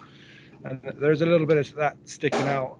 And that is evidence that we would refer to as life support equipment, because it was something that was important for their survival. And we're going to come on to evidence types in a minute, so we might get into a little bit more about that and how important or not those parachute components can be that we saw out there. It gives it quite a personal touch as well, especially when you start finding LSE, the life safety equipment. I mean, it'd be fabulous if you found some dog tags, anything like of that sort, but it does give that personal element to it as well, and it really brings about the importance and the ethics of why we're doing what we're doing. Janice? Finding things like that, I know it's been ploughed over. Does it mean that you're getting close to maybe finding that person? Not always. Sorry, I didn't get the first bit. So Janice was saying that in knowing that the area has been ploughed, is finding items like that kind of scattered, does that mean that you are close to finding human remains? So the plough will distribute artifacts and spread them out outside of the immediate area of interest, and there is just as much chance of finding human remains in that plough soil as there is anywhere else, because you don't know how it ended up. So their body parts would have been spread and they would have been ejected from the aircraft, and we know that from witness statements. But you always aim for the highest possible likelihood, and we know that they were in the fuselage, so we could spend days and days screening loads and loads of plough soil, but actually our time and resources would be better spent targeting the area that they came from, which is finding that fuselage, because if there is stuff left, that's where we're going to find it. So yeah, we could get it in the plough soil. The aircraft bits that we find in the plough soil don't really help us that much, which is why we're no longer sieving plough soil. We're going to go deeper in the next few days. It smells so good. I'm getting really distracted. It smells delicious. It's because it's your curry tonight. Is it? I came back to this deployment on one basis, that Chubbs cooked the curry that we had in the last deployment. Anyway. I'm not gonna lie, all I'm doing is paying attention to him too. I'm just watching him cook. Watching him cook. Everyone's fascinated by watching you cook, Chubbs. Sorry if you get to smell garlic back in Kent. So the amount of garlic that goes in the food is dangerous. Anyway. Right, so we've got a couple of just a few more bits just lined up just to run through, and they're very, very important from a forensics point of view. That is a little bit about documentation and recording, and a little bit about evidence types. And there's plenty of crossover here between this type of work and your more traditional forensic archaeological work back in the UK or wherever it is that you might practice. So I did allude to earlier on that everything must be able to stand up in a court. That's the standard that it needs to be at in order to maintain that accreditation from a legal perspective. and everything has to be fully accountable. So you can't put stuff in your report that wasn't recorded. You can't demonstrate how did you get that information, what was your reasoning behind changing your strategy, and everything else has to be in there. And the bulk of that goes into your contemporaneous field notes. So your contemporaneous field notes are written as you go. It's a live record. You can never really put too much stuff in there.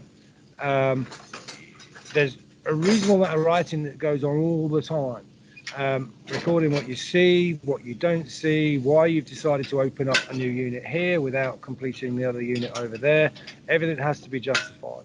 And that's your field notebook, essentially, which, again, is critical if you're doing traditional forensic archaeology back home. It's a bit like your examination reports as well. So although this is not crime scene investigation, the importance of your examination reports is still of the same importance of the contemporaneous notes that archaeologists use. So although we don't have a pro forma, like what you fill in the crime scene room, we still follow that template, just not in the same way. Yeah, and one thing that is probably slightly different is in your performer, you might have areas for sketch plans of a scene or something like that. Here we don't have that, but your field notes are still supplemented by site surveys and plan drawings, section drawings of the excavation, profiles. All gets recorded separately, all gets put onto registers.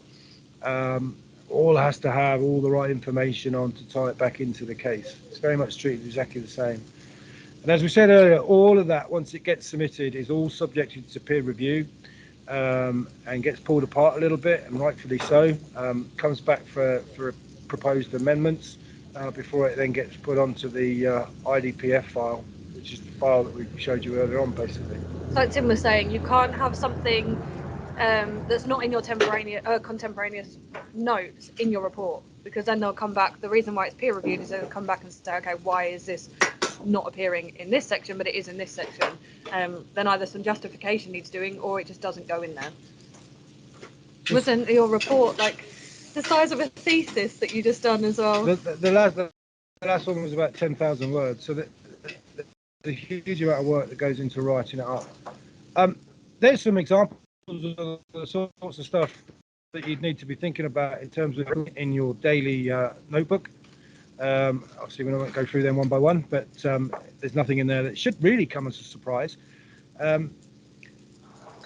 You could pick out a few that you might not obviously think about, like the weather conditions and stuff like that, and how that's hampered you that particular day, or if the weather conditions may affect your strategy for that day as well, because you might find that you've got an excavation that's just filling up with water as you get surface runoff, and you go, okay, well, we're going to go somewhere else today to stop that happening. Now that's important information to record, because if anyone challenged you as to why you did that, you'd need to be able to demonstrate why. And you can't just say later, oh, I did it because the weather was bad, because they'll say, well, it doesn't say in here that the weather was bad. And that can become very, very important. As well, it kind of changes your strategy on how you process the evidence as well, because if it's hammering it down with rain, you can't dry sieve that. So as we showed you earlier, there's only 3 places on that wet sieve where there was 12 in total for the dry sieve. So it then limits what you can do on that day as well, and it needs justification. I think that was it on documentation. Oh no, there was one more. So if you don't stay on top of that note taking, and this applies in all roles, traditional and this, things can get very, very complicated very, very quickly. If we were to get into that excavation in the middle right now, and suddenly we start pulling out copious amounts of aircraft material evidence, potentially human remains, if you're not prepared for that, with having your documents up to date and your sketch plans and your surveys, before you know it, you'll be really under it and not in control. And that's when things go missing, and suddenly someone holds this up in the air, a really important bit of evidence, goes, where did this come from? And the answer is, don't know. We've lost track. We haven't stayed on top of it. And that image there is a site plan. It's a reasonably large site plan. I know it's pretty small on there, but it demonstrates the size. That sort of 300 by 300 meter crash site It's complex. The terrain, all those little pointy things. The hackers are showing you all the relief detail. So these are your hackers here. And it's pretty complicated. And if you don't have that set up, you soon lose track of where you are. And that statement on the right there of the slide is kind of the mantra you need to work to. Someone should be able to pick up your field notes and write the report for you. That's how much information you need to be recording. And that transfers to what you're doing now. And remember, we were talking about your methodology. It's like a recipe. Somebody else must be able to follow it to the T and be able to do that without you present. So keep that in mind when you're going forward and starting to write your protocols for your projects as well. But keep that mantra there. Oh, yeah, that's Yeah, we did that. Done that. Not going to do that again. So we're gonna round things off just by talking about evidence types a little bit. And you know, this is critical for all forensic related work. That slide kind of speaks for itself. So you can go out there. It's an aircraft crash here. It's a big aircraft, and you will find huge amounts of aircraft dotted around the field, where we've been looking and elsewhere. Is that important to us? Not necessarily. Only if that evidence is probative is it of any value to us. Now, in this context, it can be probative in two ways, or possibly both ways. So the question is, if you are asking yourself this, is it probative? Does it have a value to me? And the answer is yes. Then you need to be looking at, okay, well, how is it probative? What is it telling me? Is it archaeologically probative, or is it forensically probative, or is it both? Archaeologically probative is evidence that might alter the way that you're going about your archaeological work. There's some examples there. So you might find an aircraft part which is diagnostic, that you recognize what it is, and you say, okay, this piece of the aircraft came from the tail. Are we interested in the tail? Well, if we're looking for a tail gunner whose position was in the tail, then possibly. If it was a single part, I would say no. But if you're finding it in situ and it's surrounded by lots of parts from the tail, you could probably reason and say, this is likely where the tail was. And if he sat in the tail at the time, he might have been around here. So that's diagnostic aircraft parts. What you also need to look at is perhaps situational distribution of aircraft wreckage. Remember, we're not looking for aircraft, we are looking for the crew. But if you can understand how the distribution of that aircraft may have changed due to ploughing or roadworks or someone building a house on it and it's been moved since the incident, all right, then that also might be archaeologically probative because it will tell you where you need to look next. Contextual distribution relates to stuff that hasn't moved in 75 years, referring to World War II incidents here. And if it's in the same place and you can confirm it's in the same place, that can be very useful for where you might dig next. And the last one really is it stratigraphically informative? Does it tell us that this layer is sitting under this layer, etc., etc.? So what you have on the right there are three examples of evidence. The top one is a set of flying goggles, which the pilot, the co-pilot would have worn, but also the gunners. They would have worn polarized ones to stop the sun glare. So you could ask yourself, do I have that now? Is that helping me? Is it archaeologically probative for the crash site? In the case of this aircraft, the answer is probably no, because it's a multi-occupancy aircraft. There would have been 10 sets of goggles on board, along with flying helmets and 10 jackets and 10 pairs of overboots and everything else. So it's not really going to help us find the two crewmen that we're looking for. But if it was in a single-seater plane and you find those and you think it's contextually in the right place, that would suggest you might be in the right area because you may well have found the cockpit, assuming that he was still in the aircraft. And you can apply that approach to lots of evidence types. So the photograph below the goggles is from a 50 caliber machine gun. It's the butt plate off one of those guns. And again, in a bomber, there are 10 of those. So that's really not going to help. Certain bits of the machine gun will have serial numbers on. If you find that, that can be useful because those numbers are recorded. That would confirm the aircraft type. Oh. What happened there? Moved Happened itself there. on. Luke, did you touch the phone? Did you move the slide? Possibly. We'll blame Luke. So again, in a bomber, that bit of machine gun's not particularly helpful. But all the guns in a bomber are situated in the fuselage, all in the same place. But again, in a fighter, they're in the wing, certainly in American planes anyway. And if you can find a collection of 3 of them in a wing on one side, and then over 2-3 meters away, you find a collection of 3 on the other side, you've probably got both wings, and the fuselage has to be between the two. So it'll be useful. And the last one, without dragging it out too much, that is an instrument face from the cockpit. It's an airspeed indicator. If you had that, potentially that would be it's a diagnostic aircraft part, and that could tell you that you're in the cockpit area. Quite an interesting fact from the last one, which is something again that I learned. We found quite a large piece of metal that actually had B24J on it. When it was found, instantly I thought, okay, so that tells us that it was this plane. And then the World War II experts told us that that was not the case. And that was because when there was damage or when there was engine changes, they didn't always change the numbers on the side of the aeroplane. So it's painted on, stamped on.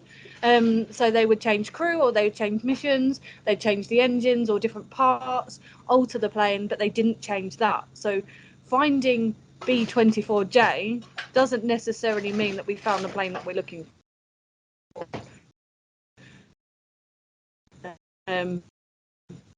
So I got told.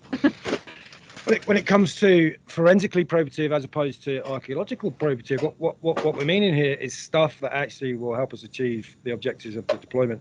So that is biological evidence, or it's material evidence. And forensically probative could relate to the individual or individuals, where potentially you've got human remains that might confirm that individual was on that aircraft. Or it might also be it confirms the aircraft is the right aircraft. So the bottom picture there is a data plate that contains the aircraft number. That won't change, like the example that Sammy gave you, that sits in the cockpit area and it has the factory stamp on it, much the same as the chassis number for your car. That would prove you've got the right aircraft. When it comes to individuals, biological evidence is fairly obvious. So we've already found a reasonable amount of non-human bone here. We haven't found any human bone, but that is still biological evidence. And as Christina said out there in the field, that will still go off to the lab. We will probably send them pictures, because if it's obvious that we've got a femur from a cow, there's obviously no point in sending that to Hawaii. But anything small, fragments of bone that's not really identifiable in the field will go off for analysis in the lab. Material evidence is quite a broad catch really for lots of evidence types, but it's stuff that might be useful from an identification point of view. And you could further break down material evidence into other types. For example, LSC, which we've mentioned, which is life support equipment. That would include parachute buckles, parachutes, harnesses, flak jackets, helmets, boots, flying jackets, gloves, all oxygen masks, all those sorts of things that keep the crew alive. So that top photograph is a piece of parachute. Again, on a multi-occupied aircraft, not particularly probative, because you know that there were more than one person on board. However, if most of the crew had bailed out and survived and only one guy was left on the plane, you find a bit of parachute, that might suggest that he was on the plane, he never got off. But it's circumstantial, because they may well have had a spare parachute on board. Boots, the middle photograph is boots. And this is quite interesting. They would wear over boots over the top of their regular boots to keep them warm. It gets very cold at the high altitudes that they would fly at.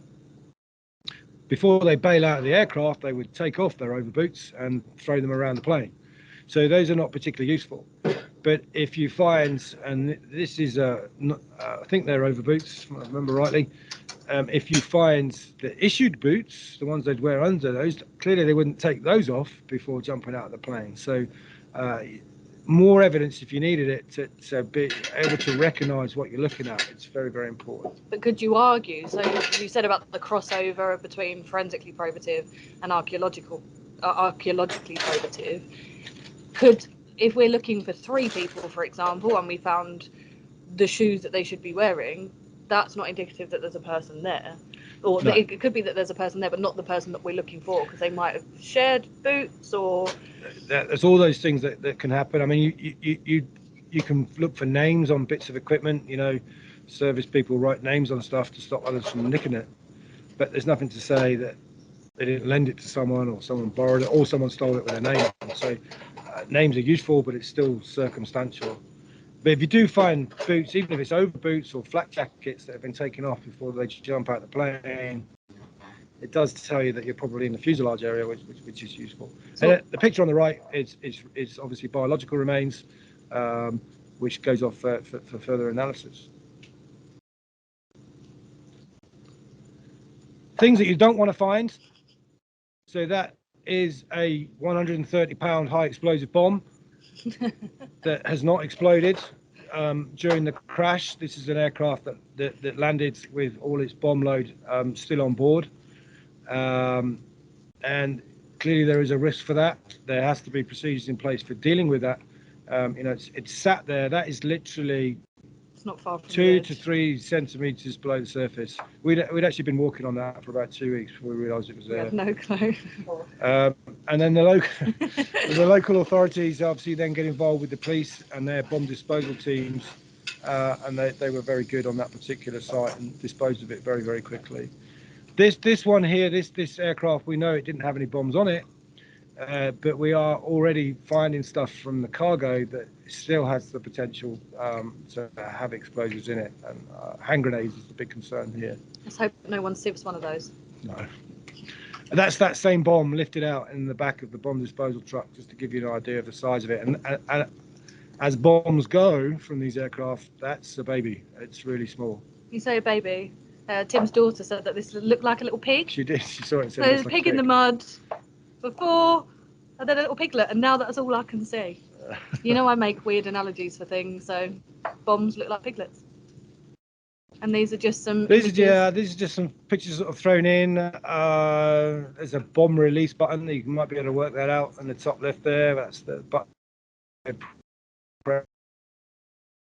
Press to release the bombs and some ammunition, some multiple phase. The picture on the right is an interesting one. It shows you the sort of terrain that you can be working in.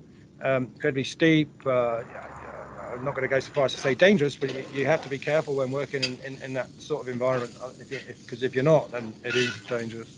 And depending on landowners' permissions and what rights we have, we can take down trees and vegetation to make the archaeology much more, well, easier for us to get through. Absolutely. Because this here was just full of broken down trees, tree roots. So we had Chubbs in the background with his chainsaw. With his chainsaw, taking some trees down for us. But we still had to leave that as we found it, but just not with the trees for obvious reasons, because they'd gone.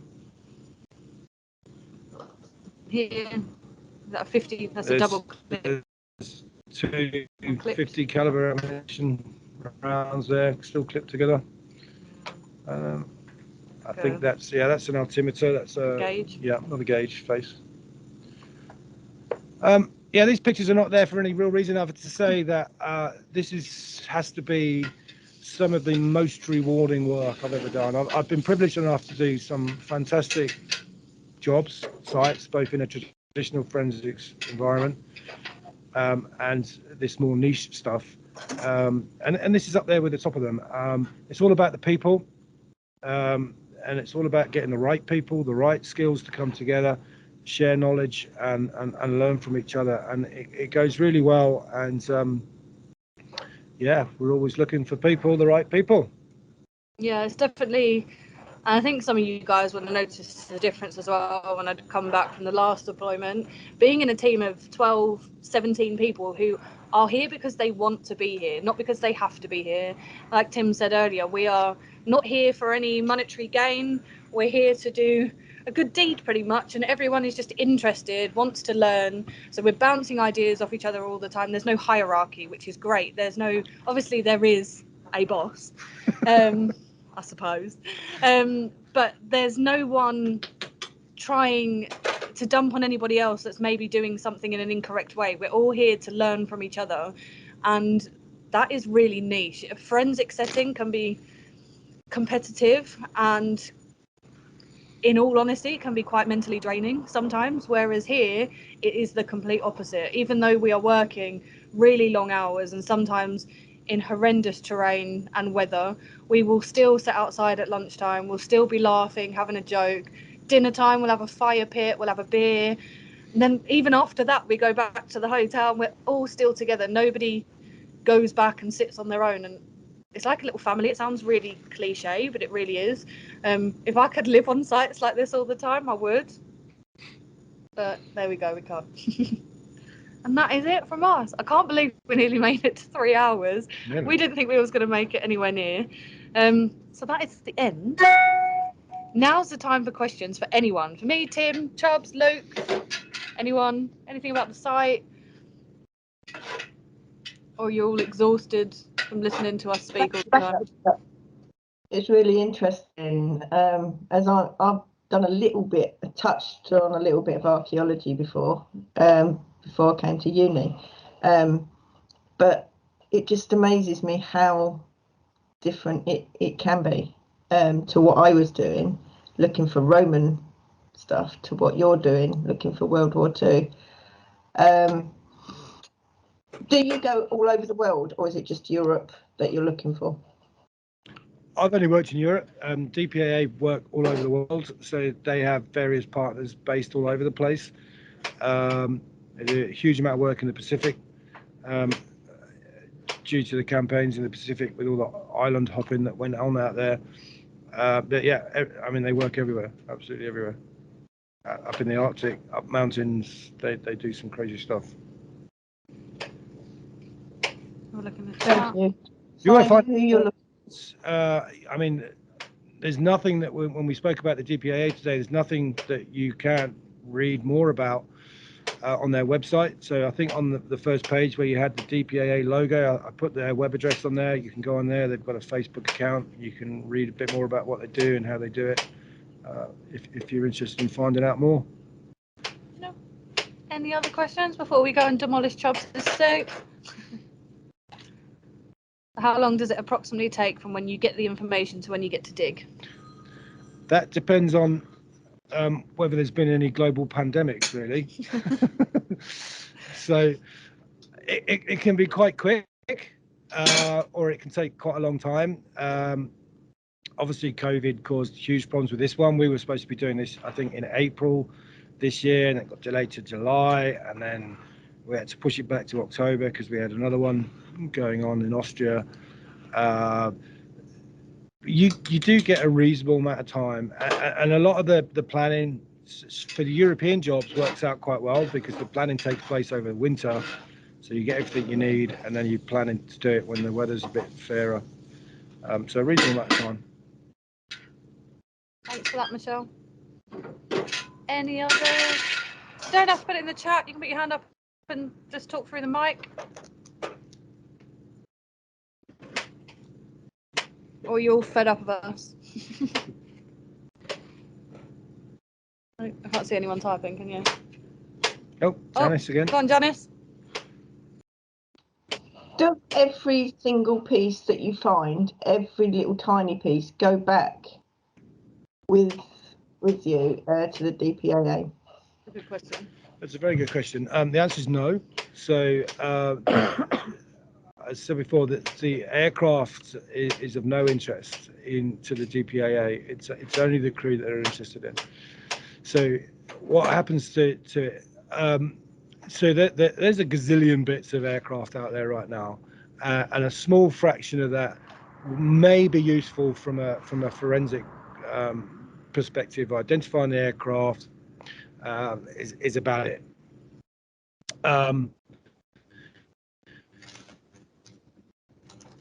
So quickly, and here we start to get into the realms of a bit of a grey area. because some of it historically and culturally is important. You know, this is 75 years ago now, and it's all part about telling the story. So we have in the past exported some aircraft parts for museums. It's not always as easy as it sounds. You have to get a license to take it out and then import it into the UK. And the reason for that, you know, I couldn't bear for some of this stuff to go off and be crushed or smelted down into scrap when it has that interest value. But much of it does, and much of it is just aluminium and steel. It's not recognizable. So on the last job we did, I think we sent about 500 kilograms of unrecognizable aircraft to a scrap merchant, basically, and I think we got 100 euros out of it, so that was not too bad, to be honest. There is a question about who owns the aircraft. Technically, the answer to that would be the United States government owns the aircraft still, even though it's in someone else's land. It depends on which country you're working in. The landowner might have a stake in it as well and say that I own 50% of it because it's in my land, but that's only if it's got monetary value. And what you do find is the attitudes between different nations will vary for reasonably obvious reasons. We're in France right now, obviously an ally during the war that was liberated by the United States in this area. And there you can see it. There is very much a debt of gratitude owed by French people, and they do express it. So they've been very, very helpful. You compare that to going to Germany and Austria, and whilst they're very courteous and, in our experience, very friendly, the interest is not there, as you'd expect.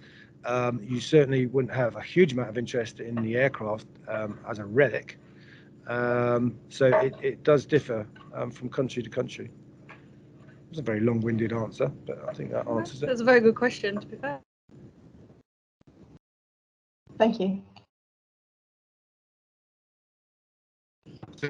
Yeah, I think no, they didn't have a tea break this morning, so Yeah, as we're doing the tour, they'll all be grumpy now. they're going to be grumpy with us. So we're going to go. I really hope you enjoyed that. I hope it went well. I think it actually went a lot smoother than I was planning it to go. Apart from the uploading of the slides, no power dropout and things like that. Please send me some feedback if you liked it or not. Like I said before, you're kind of my guinea pigs in a way because this module has never been run before. And we've definitely never done anything like this before. So let me know if you enjoyed it, if it's something that you should think that should be incorporated in the module going forward for other years, what you've learned from it. And I really hope that when we get to the Clandestine Burial practical on the 3rd of December, you'll be able to employ some of the knowledge, not only from the lecture slides, but from what we've done today, so that you've actually seen the theory and then you're putting it into practice and seeing it in practice today. So I really hope you enjoyed it. Thanks, Tim. And yeah, we're off. I'll see you later. Bye. Thank you very much. Thank you. You should Bye. take us with you next time for experience. Take you with us next time. Oh, Jesus, it's warm in here. Stop presenting. I need to stop recording. There we go.